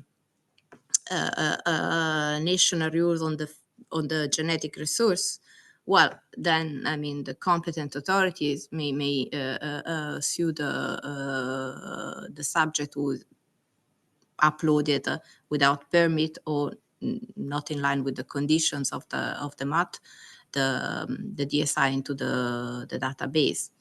But I mean, if there are no conditions, if the uploading is possible, or if there are no ABS legislations applicable, maybe to the physical genetic resources, all the DSI in public access databases is to be considered part of the multilateral mechanism, unless this DSI is already covered by another international instrument, because DSI is not only discussed under the CBD, but I think Thomas mentioned also the BBNJ treaty, and I mean, DSI is also part of that. Then also the FAO treaty on plant genetic resources for food and agriculture is discussing the possibility to expand the scope of the multilateral mechanism under the FAO treaty to DSI. And then, I mean, in that case, there's not a final decision yet, but I mean, if you use DSI falling under the scope of that treaty, you may have different requirements for benefit sharing from DSI for those genetic resources, from DSI derived from those genetic resources falling under the scope of the FAO treaty.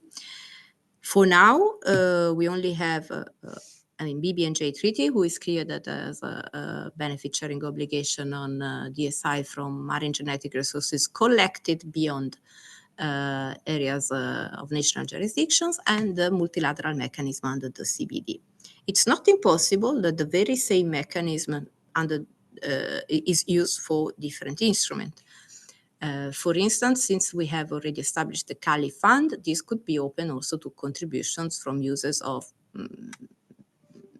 marine genetic resources and DSI derived from marine genetic resources. But this is for the conference of the parties of the BBNJ to agree upon. In the DSI decisions adopted at COP16, we left the door open for this because we acknowledged that there is actually a merit in having maybe one common system for all to facilitate the life of those who have to, or users and those who have to contribute to the, with benefit sharing, and also to avoid too much fragmentations of ABS landscape. But I think this will be for future discussions, and again is for the competent forum then to adopt to agree upon this. So basically, who should be paying to the fund? Well, the decisions call for incentivizing actually the users under their jurisdictions to contribute to the global fund in line with the modalities of the decisions. So all parties and non-parties are invited to take administrative, policy, or legislative measures. As I said, in the EU, we're still discussing, we're considering whether we should take different actions other than raising awareness, promoting the multilateral mechanism, or maybe advocating for contributions at a more higher level. I think there's at least not to my knowledge, in member states, there's no appetite for going beyond these measures. But of course, a lot will depend upon the success of the fund, and at the same time also upon further study and considerations of on the implications. For now, again, the expectations is that those companies using directly or indirectly ESCI and that benefits directly or indirectly from this use for their commercial activities will contribute with a proportion of their profits or revenues to the global fund, according to their size. So the 1% rate or the 0.1% is actually proportionate to the size of the company.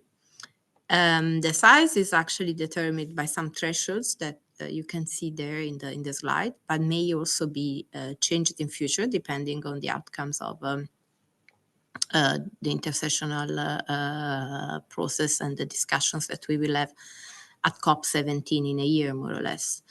But yeah, for now, this is the scenario. There's also, as I said, an indicative list of sectors included in the decisions, and you can see the sectors listed there. It's not it's an indicative list, so other sectors may also recognize themselves in this decision and decide to contribute. This was added to facilitate companies to identify themselves and decide then to take part to the fund. In terms of compliance, once a contribution is done, once a payment is done into the fund, those who paid will receive a certificate valid for a year that will prove actually that they have aligned to the decision. In order to avoid the duplication of monetary benefit sharing obligation, the decision acknowledges that when you receive such a certificate, the user is not any longer expected to share further monetary benefit sharing from the use of ESCI within the scope of the multilateral mechanism. So in principle, if you pay, if a company has paid into the fund, it should not be expected to pay under bilateral framework, unless, of course, other conditions apply. Then, of course, it means that the ESCI should have not been made publicly available. Also, the fund is open for contributions from all other actors, so donations, for instance, all other users, philanthropy. All these subjects are encouraged to make contributions. But of course, there's no expectations that they will get a certificate also, because this will be more form of donation. Then there is discussions ongoing on this certificate, if it's enough of incentive or not enough of incentive for companies to contribute. But I don't want to go too long. But I mean, if there's any question on this, happy to answer. As I said before, there is no complete formula for the allocation and use of the funding, but it is clear that they should be used. The funding should be used to support the objectives of the CPD in developing countries, in particular for conservation and sustainable use of biodiversity. At least half of the funding should go to indigenous peoples and local communities. So direct allocation to IPRCs when possible, and to countries is also possible. And then the final formula will be developed by the ATEC that I mentioned before. Non-monetary benefits will have to be continued to be shared by all users. What's interesting for you to know is that the decisions does not expect researchers or research or academia databases to pay monetary contributions, but they are of course expected to continue to share non-monetary benefits like all other users. There is no specific system for the non-monetary benefit sharing, meaning that this will continue to go through the existing channels to the current practice. There's actually discussions on how we can give better visibility and to actually the non-monetary benefits sharing. We have heard from experience also from many stakeholders that is actually happening more often than monetary benefits, but it's not given the same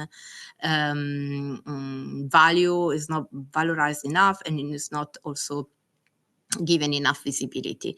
So there's discussions in the CBD how this could be further improved, and especially through the clearinghouse and also maybe to the knowledge center for the GBF. Well, I think this I just mentioned, so probably I can stop here, because this I also mentioned during the during my previous slides. So I think I can stop sharing. I hope I was clear enough. I know that the topic, I mean, also the international context is not the easiest one. So please don't hesitate to make questions if you have any. Yeah. Thank you, Mary. Thank you for a glimpse of how things take place in the room where it happens, and the complexity of these discussions, and the complexity of the legal paradigm. In the interest of time, I think one of the panelists, Alexander Pelza, has one question, so we can ask you directly. Thanks, Aurelio. Thank you very much for the overview. Coming from industry, I have two quick questions. So what's hard for me to understand still is what's the difference between direct use of DSI and what is indirect use of DSI? So this is not clear enough for me. And the second question, the indicative 0.1%, for example, on revenues, is this meant for the whole revenues an industry makes, or a company makes, or the part of the revenues that comes from the use of the DSI? So these two questions are interesting for me coming from industry. Aurelio, do you want to take? I answer, I guess, right? No. Yes, please. Okay. So thanks a lot. These are very valid questions. So on direct and indirect, the idea was that to avoid to have a very heavy system of tracking and tracing, meaning to know what type of products has been really produced from specific digital sequence information, and to track how much this has contributed to the final turnover of a company, because we heard from company that this is actually very difficult to assess and also very burdensome administrative process. And then it would have also entailed that competent authorities would have to exercise some form of control over it to avoid all these complications in especially administrative burden. We thought that maybe having a more flexible basis for payment would be better. And also, in order to make sure that there's actually greater contribution happening, we thought, okay, then let's just identify those who not only use directly for their activities, meaning that their R&D chain is based on the sequence information that is used through biotechnology, but maybe also those that indirectly benefit from DSI, like for instance, those companies that make just the sequencing and then they sell this service to other companies for R&D.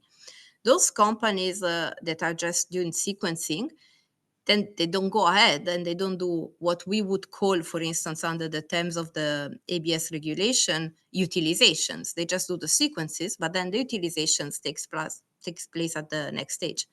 But nevertheless, those companies, they have obtained some profit by this sequence information just by sequencing it and selling it to somebody else who will do then the rest. So why also not to ask them to pay something? It's a service in the end that they provide, but maybe they can also then further contribute to the fund. And then also the idea was, for instance, to tackle those companies that produce instruments for the sequencing. So again, it's voluntary contribution. So we didn't want to establish a tax not to create too burdensome or heavy system. But at the same time, we hope that everybody will feel concerned, because the overall call in the end is about contributing to biodiversity.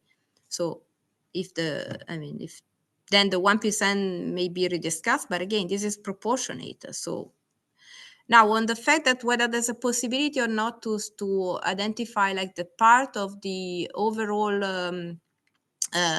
profit or final turnover that was just derived from the use of DSI, we're open to consider that if that is found useful. At the same time, we don't want to create again very heavy processes.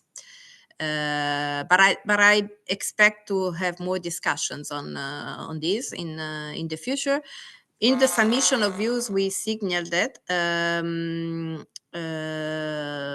Donc, sorry, because I just got a message in French. So, yeah, we may further discuss this aspect. Good. Thank you so much. Thank you, Mary, for being here. And we need to move on. I know we're running behind schedule, so we will make up by maybe shortening a little bit the coffee break and shortening the round table, but there will be enough time for discussion. So our next speaker is Rob Finn, has a background in microbiology, a PhD in biochemistry from Imperial College London. He is the co-coordinator of sibling project BlueRemediomics, heads the genome assembly and annotation section, and is the lead of the microbiome informatics team at EMBL's European Bioinformatics Institute. So this is the team that produces Magnify, which is a world-leading resource for the functional and taxonomic analysis and for archiving microbiome-derived digital sequence information. So it's one of the actors that Mary was mentioning in her presentation. And so without further ado, Thanks, Aurelio. And I take it you can see my slides okay? They're coming on and off on my end. I'm not sure if it's me or No, it's flashing in a way. It's coming and leaving. Strange. Let me just try sharing again. Disappeared. Okay, let's try again.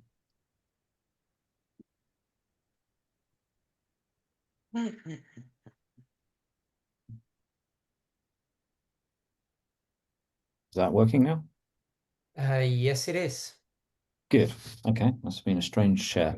Okay, thank you, Aurelio, for the introduction. I'll try and also speed up, and I can sort of try and fill in any questions at the end. So I'm not an expert in DSI or ABS, and I'd like to extend my thanks already to people like Thomas, who presented first of all, and people like Amber Schultz, who are more experts in that space and have been kindly guiding me. I think this is one of the advantages of the European Commission's projects in terms of where they often require policy to be part of scientific research. And so it's been really enlightening interacting with those players. So I'm not going to go through a hard sell on Magnify as a resource. I just want to give you a very quick overview, and I'm going to try and pitch what some of the main salient points to the topic of this webinar series. So really, Magnify is collecting all sorts of microbiome data. We cover metabarcoding, metatranscriptomes, but probably most relevant for this audience is the metagenomic data. And then one of the things we do is we try and take those reads. We can annotate those reads directly, but more and more these days we try and assemble those reads into contigs, larger pieces of genetic material, and even try and recover actual genomes so that we group those contigs that we think are the same. From those assemblies, we can predict proteins, and this is where the proteins and the larger genetic units become very useful for scientists. We're sitting on a lot of these, and I'll return to that later on. So this is an open access platform. We provide this freely available to the scientific community. Really what we have done is provide a lot of pipelines for the community that people can use, or we can run them. And we're trying to gather as much information in one place so that this can be utilized for lots and lots of different reasons, whether it's just assessing total biodiversity or looking for key functional enzymes or natural products. So I just wanted to give this as a bit of an illustration. So one of the things we do and spend a lot of time doing is assembling metagenomics data. This graph is a little bit old, but it illustrates the point. So along the x-axis is time, along the y-axis is the number of data sets. The green line represents the number of data sets potentially in ENA, one of the nucleotide, one of the databases as part of INSDC.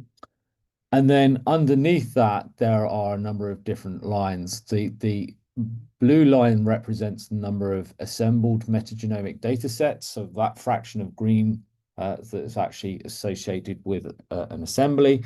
The red line represents the number that have been produced by us, and the orange line are those that have then been analyzed by us. So we do a lot of work trying to build knowledge because a lot of people access this raw material. And so Magnify we very much consider is what we refer to as a knowledge base, whereas ENA is more of an archive. But as we go through this process of trying to build knowledge on that sequence data, we are building up these layers. So if you focus on the left-hand side, we may start at raw reads, we may assemble those into contigs, we may then have these assemblies, or where we think that this is a genome, and then we can have a unique set of those genomes or mags. What we've done is work very closely with our colleagues in ENA to allow essentially us to pick up of any entry point, and also for us to associate any of these higher order sequence products next to the original sample, such that you don't lose the sample information. And this is really, really critical when we come to start thinking about DSI. I should also say that Magnify allows people to analyze their data in a pre-publication or private setting. So this allows people to get access to that resource, process their data, gain the value out of that sampling effort for themselves, and then allow it to flow into the public domain. So one of the drivers actually for us actually introducing assembly into Magnify was actually we had a Innovate UK grant in the UK where we were working with a company that is now actually part of one of the roundtable panelists. So the company was called Biocatalysis at the time. And what they were trying to do is look for a broader set of enzymes that you'd find in typical protein databases such as UniProt. And so we started off, and this is really just to illustrate the fact that this works. We started off with a relatively few number of metagenomes. There was only 400 at the time. And then we went probing for novel nitrolases, and we quickly found some, which they quickly put into production. At the time, that was 400 metagenomes that we had assembled. We're now at over 60,000 metagenomes, and the data keeps flowing.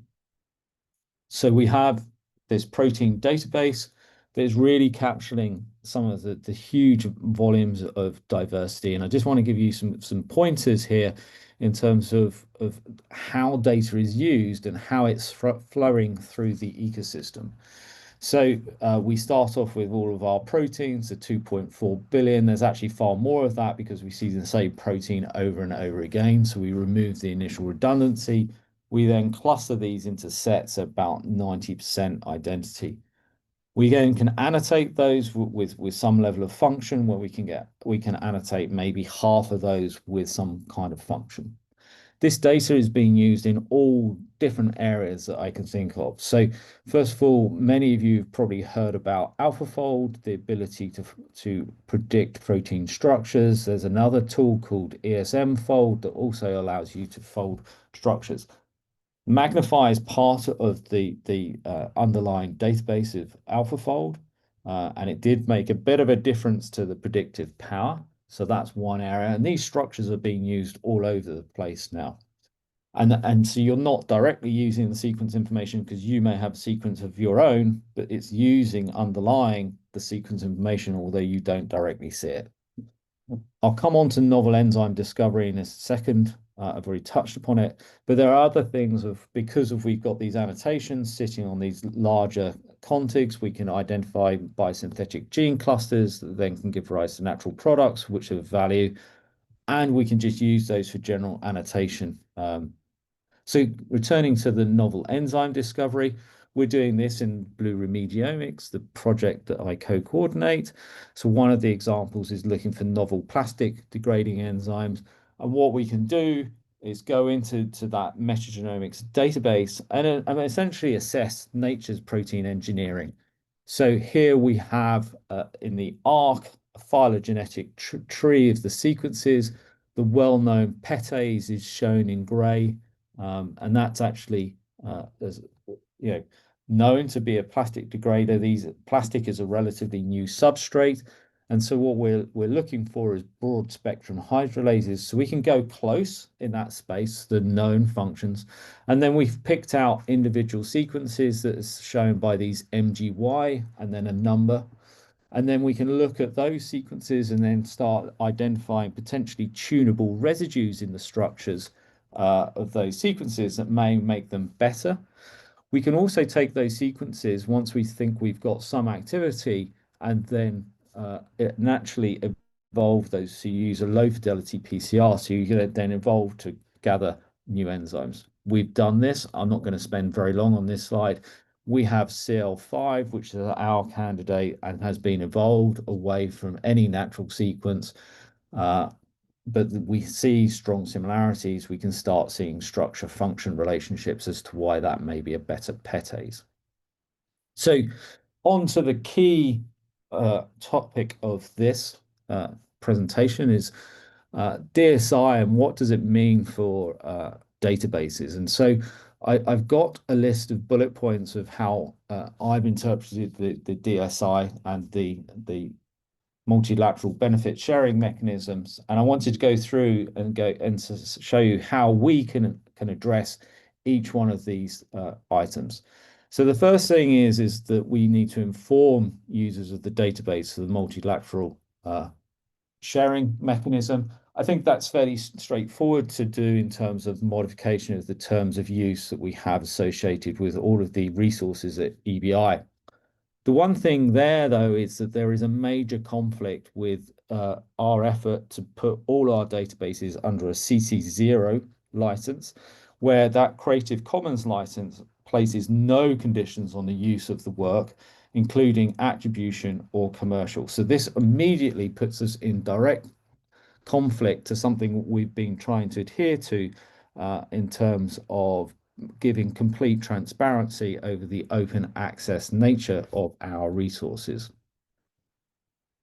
So then the next part is to inform users of ABS and Nagoya. So I think we can do some of the ABS. And again, as part of BlueRemediomics, we've been doing this. So only for marine samples, we now show the economic exclusive zone. So in this particular figure, you can see a sample has just been taken off the coast of Brazil. The dark blue represents the economic exclusive zone. And then underneath that, we have information about the access and benefit sharing responsibilities that you may have to adhere to if you use that sample. So this is where we're trying to give that. But the key thing is that that ABS regulation does not stay fixed over time and needs regularly updating. So the next thing is we require the country or origin. So we definitely have that in the fact that all data sets now require a geographic location. There are some subtleties in there in terms of often it's the submitting center where they give us the geographical locations, not the direct sample. That we can only improve with education. There's also this notion of associated traditional knowledge. I have no idea where we can get hold of that information. Going on to the next point, being consistent with open access data. I think we're highly compliant with FAIR and trust. CARE, we try and make sure that we are as compliant as much as possible. And so I think we've got that key part of the DSI legislation covered. And then DSI submitters confirm DSI is not subject to any restrictions. So that means that actually that's the submitter. And so although Magnify is capturing all of this microbiome data, you're actually submitting it into one of the INSDC repositories, mainly ENA. And so actually that will have to fall on one of the other databases. And this shows you the interdependencies that we have. So you've already heard that DSI is more about national legislations and when it goes outside. And so there are different things coming into effect with BBNJ. So one of the possibilities with BBNJ, and this is my understanding, I could be wrong, so the others can tell me that that is the case, but there may be a requirement to tag data sets. Tagging data sets is going to be really difficult. As I've already highlighted, we will take a shotgun data set, we'll produce contigs, we'll then produce genomes. When you get to that sort of layer, you're then breaking it down. If we're then calling proteins, that goes to another layer. So you're soon going from one data set to proteins that need to individually be tagged because of the way that they flow through the databases, which can run into the hundreds of thousands. There's also a question of how we make sure that there's visibility of all of these pieces and the tagging. So we can't just rely on websites. There's also the fact that people use APIs and bulk downloads. And just if we have this tagging, and generally with DSI, there is a cost to these databases to make sure we implement everything. I wanted to just quickly go through some thoughts on tagging and why this doesn't work and just some of the complexities of what we have. So this is a sort of typical workflow of going from a DNA sequencing to assembly to these generation of these mags. And you might do some refinement, and that's an important step. However, what is increasingly common is that nowadays you can perform what we call co-assembly, where you may take 2 or more data sets and then assemble those together because you think there's a relationship. You can get more information out of that, you can get better quality assemblies. But in this particular case, the orange genome doesn't appear in read set 1. And so when you perform that co-assembly, you've got a mixture where one data set doesn't contribute anything to the final result, whilst the other data sets or the 2 data sets may be intermingled. Another case, and this is where it gets very interesting in how one would actually trace all of this. So you can have the same 2 read data sets, and rather than assembling them together, but you can use the mutual information to help this separation of those assemblies into bins, something we refer to as co-binning. There, you're not using the information directly from read set 2 to co-bin 1 in terms of the data never enters that, but it's used to refine and optimize that methodology. Other questions that I have about DSI is the reach of the DSI. So we're beginning to use things and promote things like shallow shotgun as a way of actually meaning that you can democratize. So it's a much cheaper way of approaching metagenomics, but you're then using those sequences against reference databases. What this allows you to do is quickly screen lots and lots of databases to then, lots and lots of data sets to then go and find the most interesting one. This also gives you the opportunity of sidestepping, so BBNJ, and if things change with BBNJ versus standard DSI, allows you to find alternative sources and potentially avoid any legislation. There's also the fact that we're just asked to make searches available, and we'll have these rapid searches where you can start finding things across in different countries, in different locations very, very quickly. So once you have a sequence of interest, you can very quickly use it. Another area where I have great concerns about how DSI and the limitations and the realization of where this goes is cases such as AI. So here we've just got an example of where we can improve functional annotations. The ASM2 embeddings, which is an AI tool, is trained on sequence data. We can then take additional sequence data. So in this particular case, we're looking at carbohydrate utilizing enzymes. The colors represent different classes. What we can do is we take those initial embeddings, we can then optimize it, and then we can use those for lots and lots of different pieces of activity. So we can look at annotations, but we can also emit sequences from this. We can build structures. When we refine it, we get much better separation, which means that they've got better representation of that space. But then that embedding is then used as a block. And so how you use that data is not always clear. And then finally, the use of deep learning and AI methods. A lot of these tools are trained on sequence information. And there are cases now where we can start designing proteins around an active site. So if we know how we want to coordinate residues, then we can produce synthetic proteins. And we really are getting to this point, and this is not science fiction, and where these models are trained on huge amounts of sequence information. However, the connection to the underlying databases and the original place where that sequence has come from is completely lost, and you do not know how to trace that through. And I think this is really the summary slide, but we do need reliable and supported points to gather the access and benefit sharing obligations so we can display these on our resources. There's lots of parts of DSI that are not clear to me, especially things like where's traditional knowledge captured? How's that going to be structured where I can pull that in? Do I ignore that? Am I allowed to ignore that? So I think this is really where the case where DSI resources, such as databases, need help, both in terms of knowledge from experts as well as financially to implement some of these things. We need modification of some of the data archives to capture all of this information. We've covered everything about sequence data and coming from nucleotides, but there are lots of other omics technologies out there. So I can generate a protein sequence from from proteomics. And so there are lots of different caveats. There's also small molecules. Where do they fall into this framework? Because it's digital sequence information, but that's aside.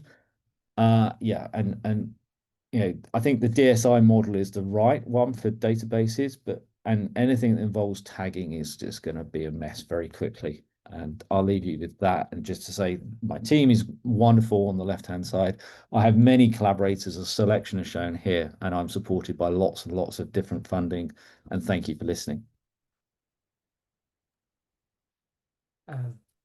Thank you, Rob, and thank you for bringing up the complexity of implementing some sort of regulation on DSI beyond, just the sequence deposited in the database, but all the uses you can make with that.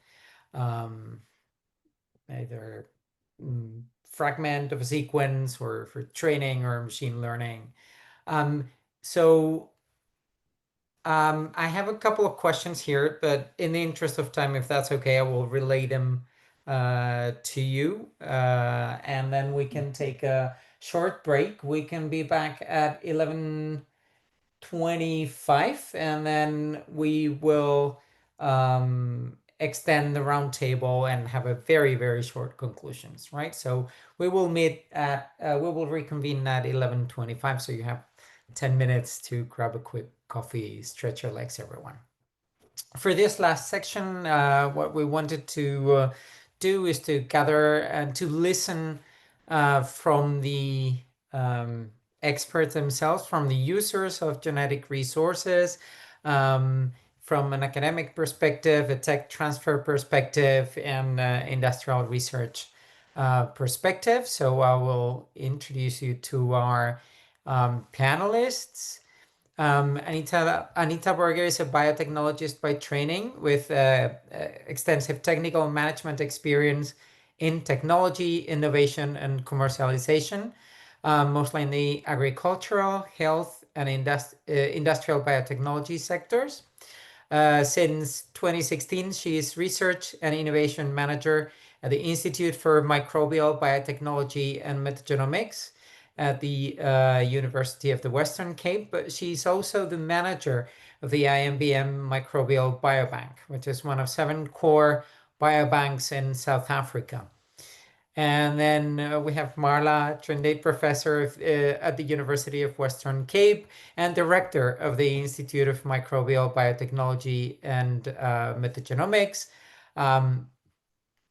Her research seeks to develop and commercialize innovative products and services in different biotechnology sectors through the sustainable exploitation of indigenous South African biodiversity using genomics approaches.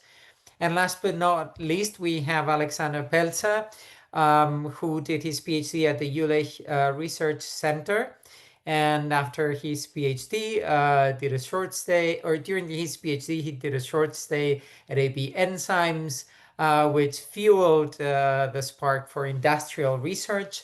And he joined Brain Biotech in 2013, where he's currently vice president and head of research and development. So thank you all 3 for being here today.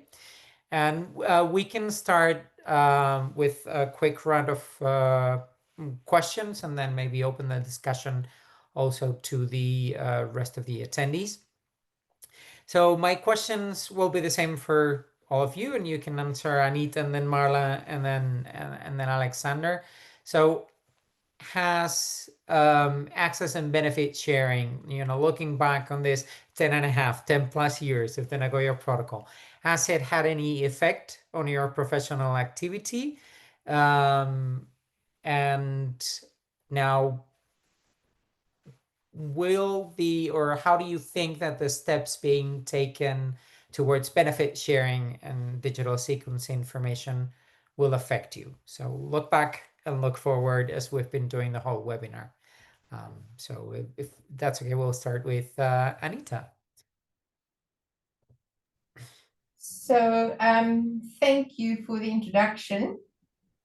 So if I speak about ABS, I have two hats. Firstly is my position as Research Innovation Manager of the Institute, Microbial Biotechnology here at the university.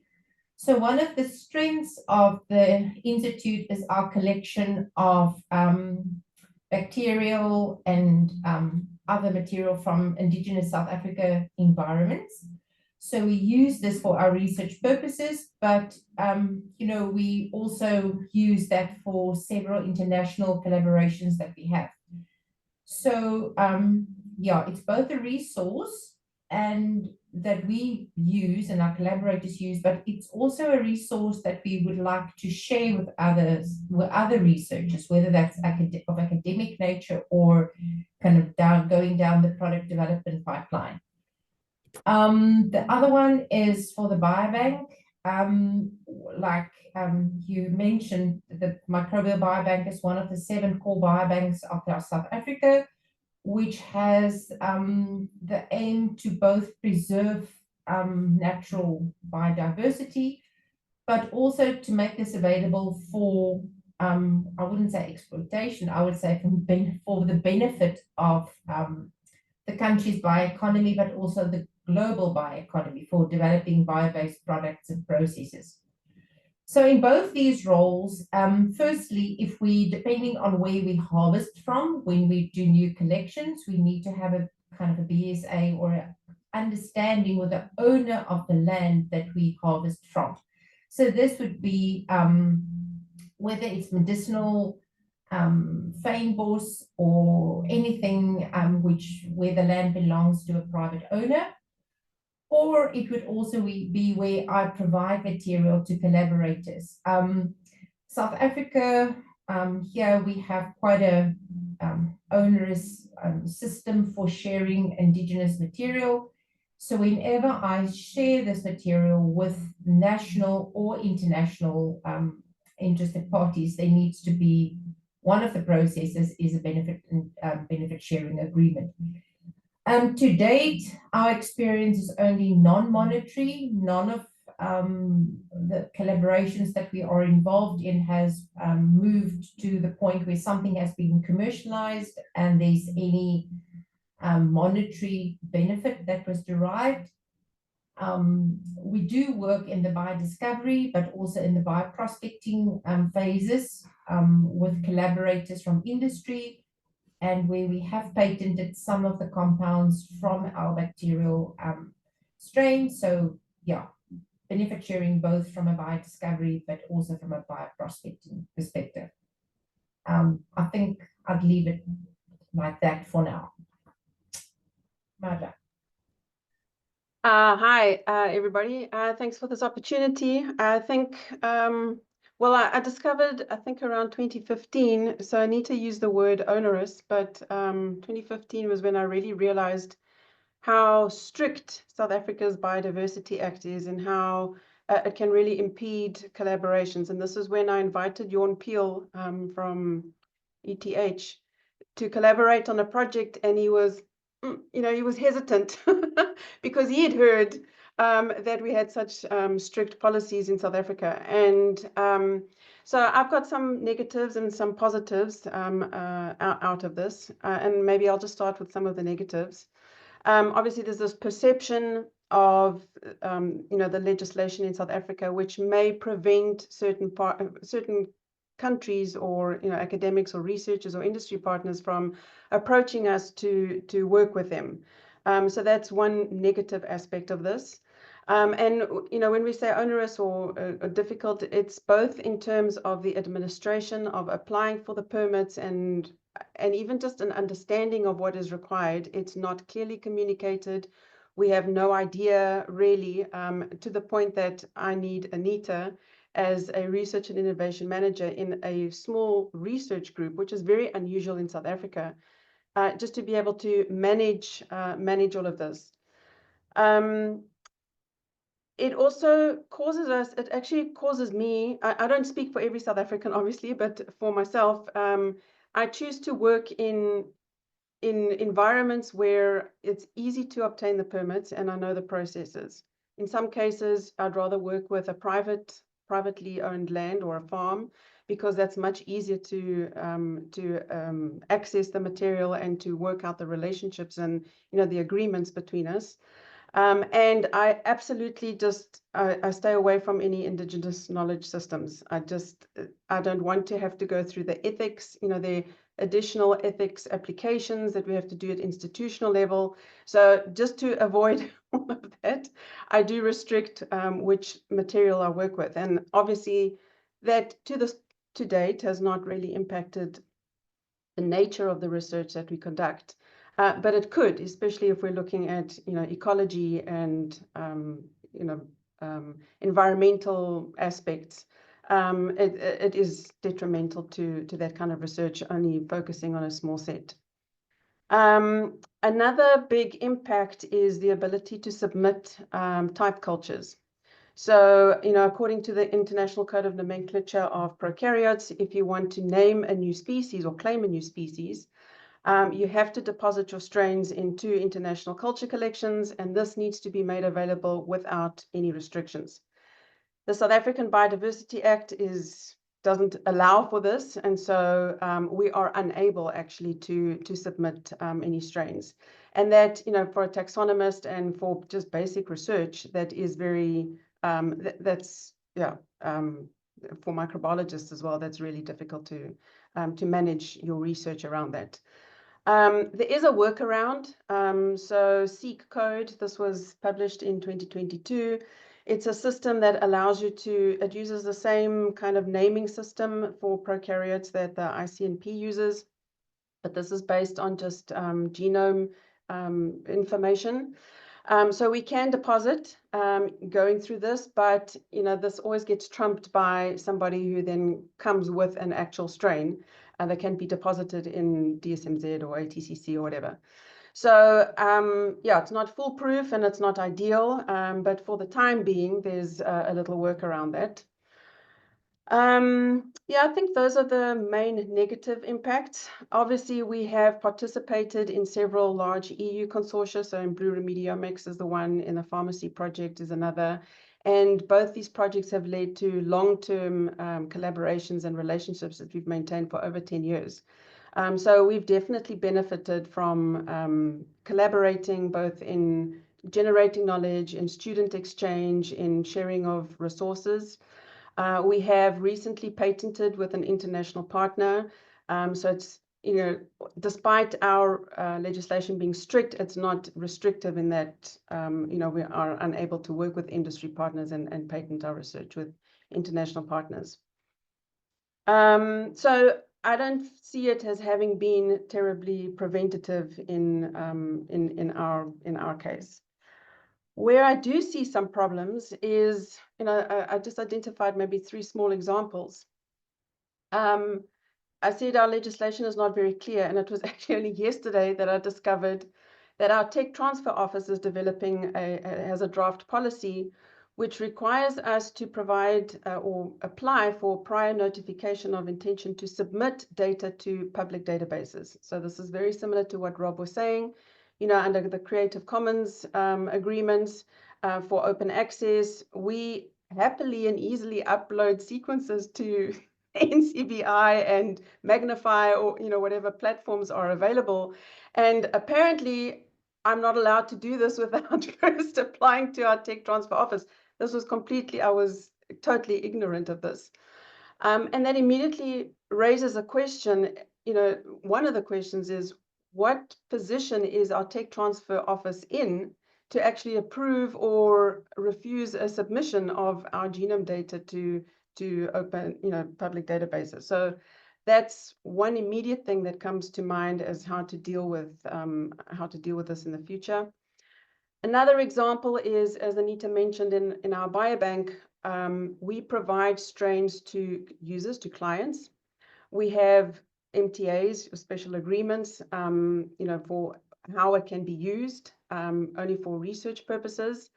And these are organisms that we have isolated, we've cultured, we have the genome sequence information for. So we provide genome information, the strain, and additional bioactivity data that we may have for these strains. But we also, for example, in the BlueRemediomics project, sequencing a metagenome, which we upload the data to open access platforms. And just yesterday just occurred to me, what happens where we have an MTA with a client for a bacterial strain that we have provided them, yet sitting in the metagenome on NCBI is the MAG for that exact organism. So are we in any, can we hold that MTA? So there's just these situations that I think are difficult to think through about how to implement any legislation that may be implemented for DSI. And I think just monitoring compliance, it takes us, Anita can give more information here, but I think we wait over a year for any kind of indication of whether a permit is approved or not. Obviously, we have student projects that need to go on. We cannot sit and wait for such approval. So we just proceed. And so it really is the infrastructure, the administrative infrastructure is not in place in a country which has such high biodiversity hotspots and yet such strict legislation, but really difficult administrative systems to operate in. So I think that's my current and future, how I foresee some of the difficulties that we may face if things become more stringent. I'll leave it at that, and maybe we can elaborate more through some of the questions. Thank you. Now, Alexander from Brain. Yes, thank you very much, Aurelio. So maybe just one sentence about what Brain is doing, because then you know or understand where we can be affected. So what we do is contract research for our clients. So we do R&D for our clients, and on the other hand, we also produce products for markets, especially enzymes. Rob has already mentioned biocatalysis is a Brain Group company for the manufacturing and production of enzymes. So we do service, and we also create products for markets. So the look in the past, the ABS on genetic resources, has it interfaced with our activities? Yes, it has, or it had. Because one of our philosophies is to take nature as a role model and then use nature's solutions for industrial challenges. So nature is our basis for everything. So we took care of Nagoya early on, to be honest. So we were there very early, and one way of Brain to deal with it was stop sampling in countries where the access was not allowed without any restrictions. So this was something that we did early on, and this of course narrowed down our sampling regime and also changed our sampling regime. Of course, also what Marla and Anita indicated already. So accordingly, our database or our bioarchive, our natural resource, is pretty old. So it is most of our strains are before the effective date in 2014, and most of our library is originating from Germany, where free access to biodiversity is granted. And it is not, also to make this pretty clear, it is not to establish alternative use models, so try to avoid the Nagoya Protocol, but as a company working for customers, our customers would like to have as few strings attached as possible. And this also means royalties and things like this, and also further strings attached coming from the Nagoya Protocol are an issue for our customers. So this definitely affected our way how we deal with it. This was the look back, the look in the future, and this will be massively on DSI. So this is something that we will definitely face. And we are also affected here. We have a digital metagenomic database established in Brain, so it's a private database. And this is similar to what Rob has introduced to you. So we sampled, we digitized, we annotated, and we store this data on our servers. And here we follow actually the same procedure as for the ABS, so the genetic resources. We mainly sample in Germany, and we sample where the access is allowed. So we have a database that is actually not an issue. However, of course, our database has not the value that public databases have. So if you talk about Magnify, Uniprot, NCBI, so this is, of course, a very nice resource we want to access for the discovery of enzymes, for example. So this is one point where we will be affected. We, of course, would like to use the public data that's out there. And on the other hand, and Rob nicely illustrated this, we use software that has been trained on publicly available data. So we have already heard about AlphaFold, ESMFold, annotation tools. We also do a lot of genetic engineering, CRISPR-Cas, and many tools are trained on publicly available data. And these tools heavily rely on big data, and real breakthroughs, for example, like AlphaFold, they need these big data. So this is something, and Rob nicely showed it, at some time point, it's really, really difficult to follow the procedures, follow the data. This is something we will face definitely. So when it comes to benefit sharing obligations, and therefore I asked what is direct DSI use, what is indirect DSI use. For direct DSI use, if we, for example, identify novel enzymes in public databases, then we will be directly affected by it. But also, if we use data software that has been trained on public data, we are also indirectly affected. So definitely something we need to take care about. So this was my look back and my look into the future, especially on DSI. Thank you all three for your interventions. If any participants want to ask questions in the Q&A, they can do that while we proceed with the roundtable.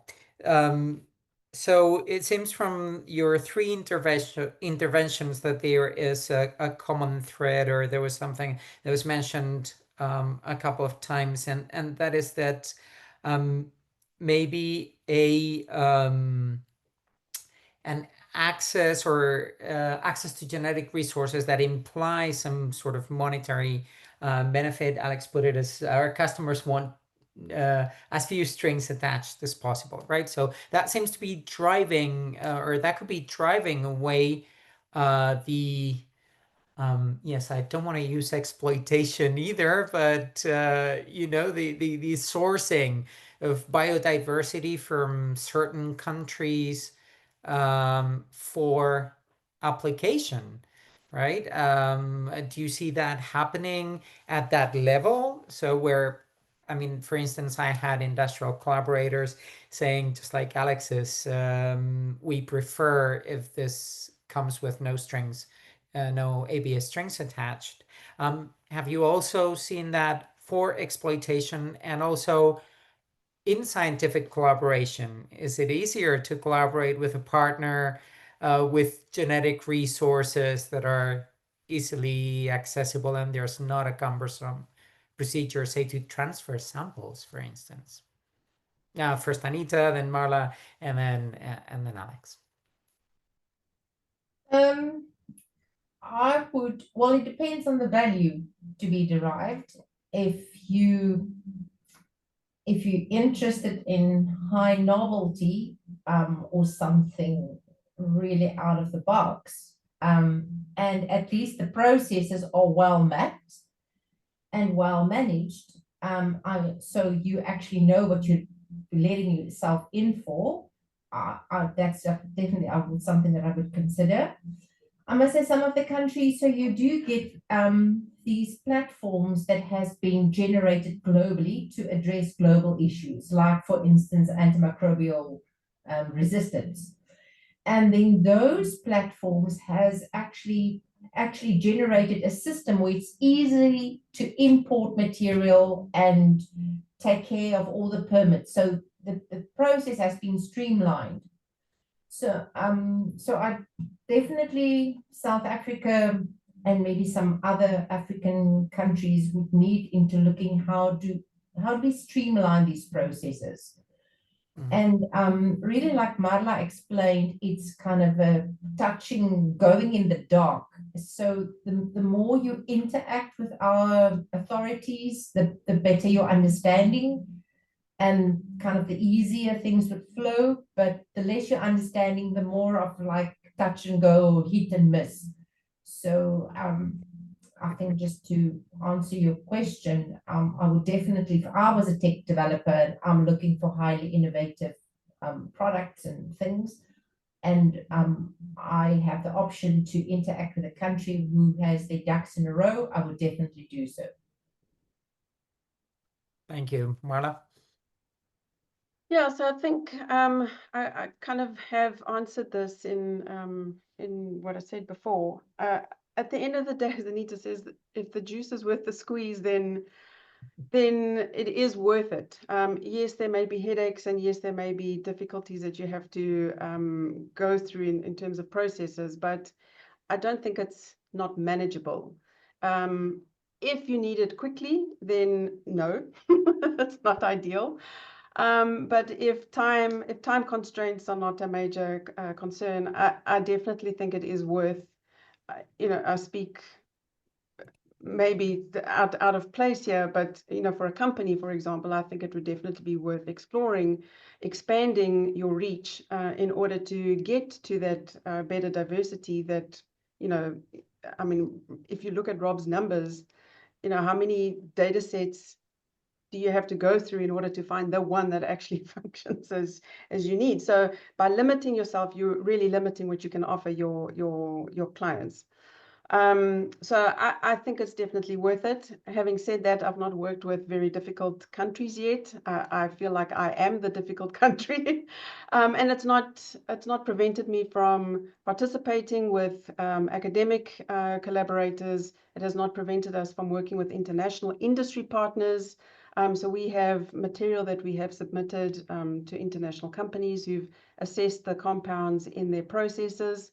So from my perspective, I don't see it as restrictive, and I think it is really worth exploring. Despite the headache and some tears, maybe it's definitely worth it. Good, thank you, Marla and Alex. Yeah, just a few comments on many has already been said. So from our projects, and we have seen this so many times, that bioprospecting is often key to success. So if you try to identify something new, something special, and you know where to look for it, this is often key to success. So if you say, I only sample in Germany, you have definitely some limitations. So thinking about hot springs, nice stable thermoactive enzymes, the PETase discovery story in Japan, very specifically over there. So bioprospecting is really, really important. However, there are some nice tools to push the boundaries of what you can find in your home country, for example, protein engineering or genetic engineering, so you can make enzymes more stable on a pretty good basis. So we can compensate this to a certain extent, I would say, and this also is pretty successful. And one final remark, I'm totally aligned with For customer businesses, it needs to be fast and easy with less strings attached as possible. For our own products, it is definitely worth to explore more options. Mm-hmm. That's a really good let's say distinction, right? And I was thinking, with the need for a cumbersome, say, procedure for the genetic resources of some countries, I was thinking, well, how is that going in Spain? And then I remember Noelia saying that, well, we already have 200 and something applications, so it doesn't seem that having to go through the hassle is in the end deterring us from doing research. Now, exploitation, as mentioned before, for an external customer is a different matter. So we'll take the last 5 minutes to look at the Q&A. And there is a comment about whether the end result of the Nagoya Protocol, or if I may extend, DSI will reduce the quantity of benefits to be shared. I think that's been, yes, more or less made clear. It depends, right, as pointed by Alex. Now, another question about functional diversity. This is more dependent on the microenvironment. So doesn't it make more sense to look for these specific environments with easy access rather than countries with very difficult access requirements? And here I go back to the thermophiles, right?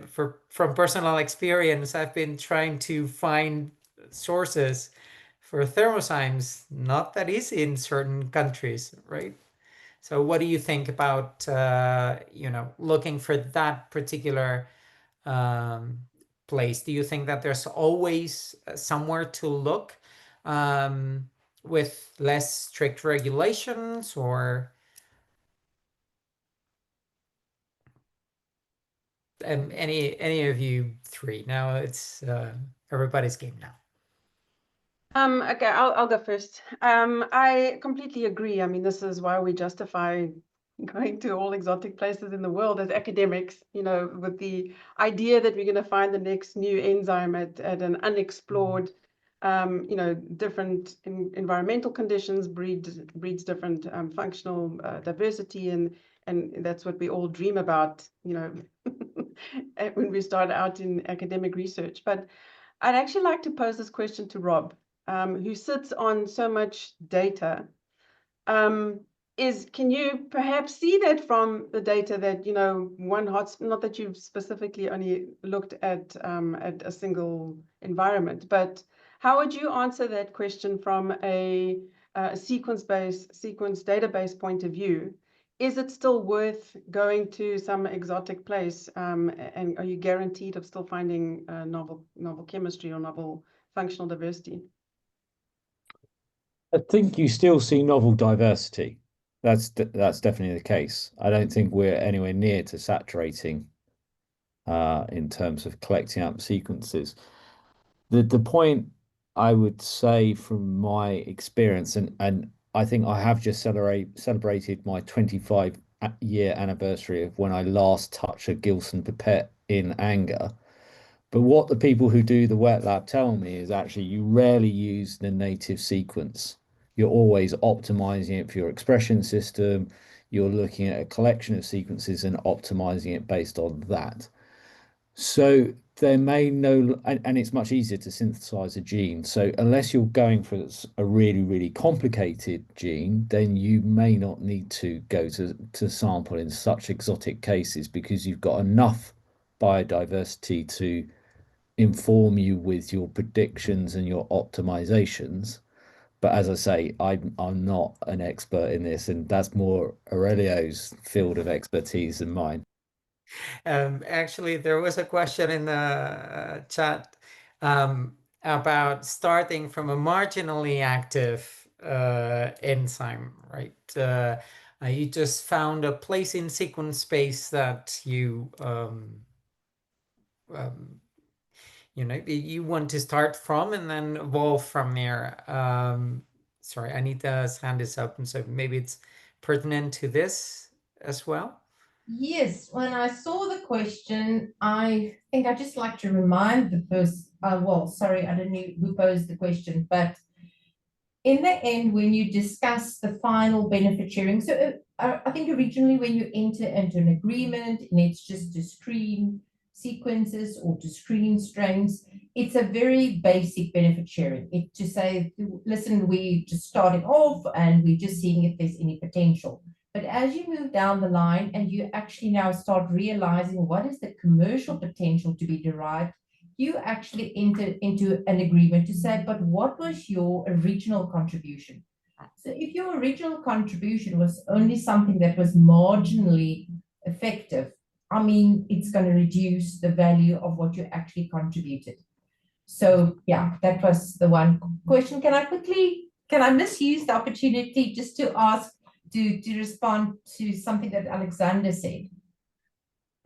Yes, sure. And then Thomas' hand is up. Yeah, Alexander. So I think with now, bulks of information, DSI information available, I think it's more worth the effort going through an agreement, because now suddenly one agreement and you have 1,000 sequences that you can screen and more.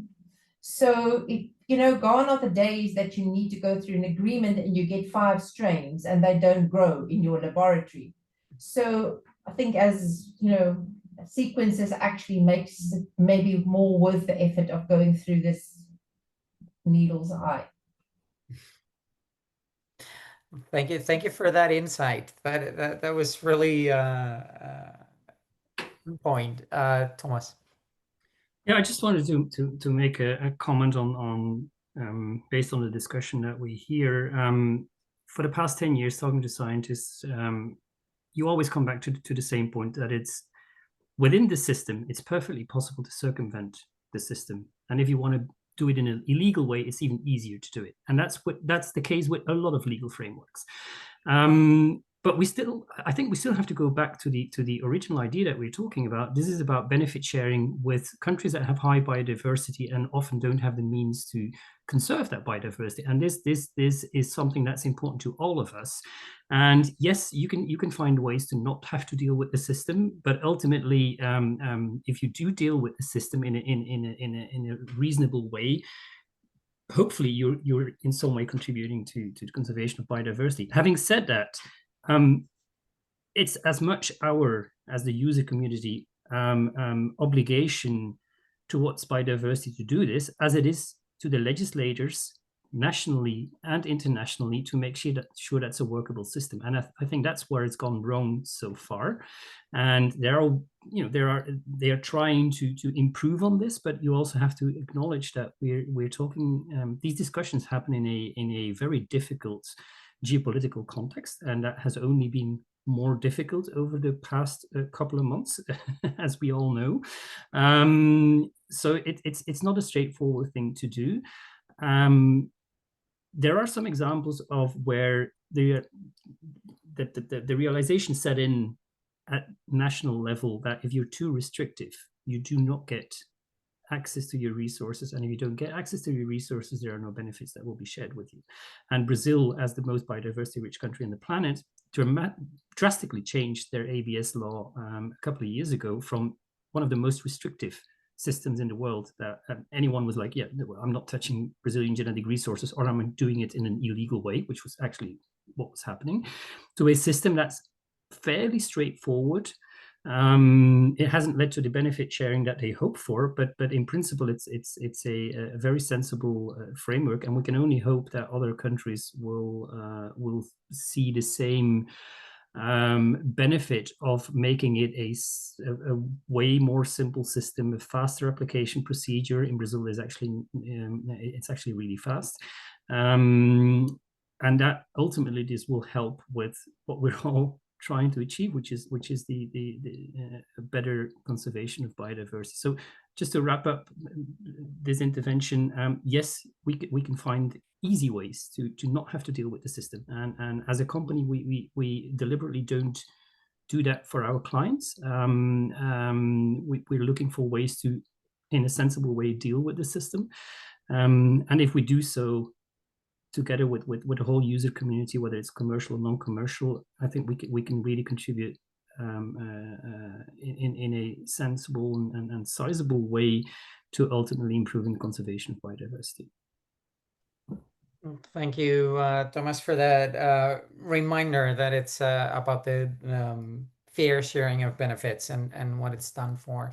And last intervention, Anita, we need to close. Yeah, so maybe just to give you some insight into why South Africa may have such a strict system, is if I read about, especially bioprospecting, it's about plants and animals.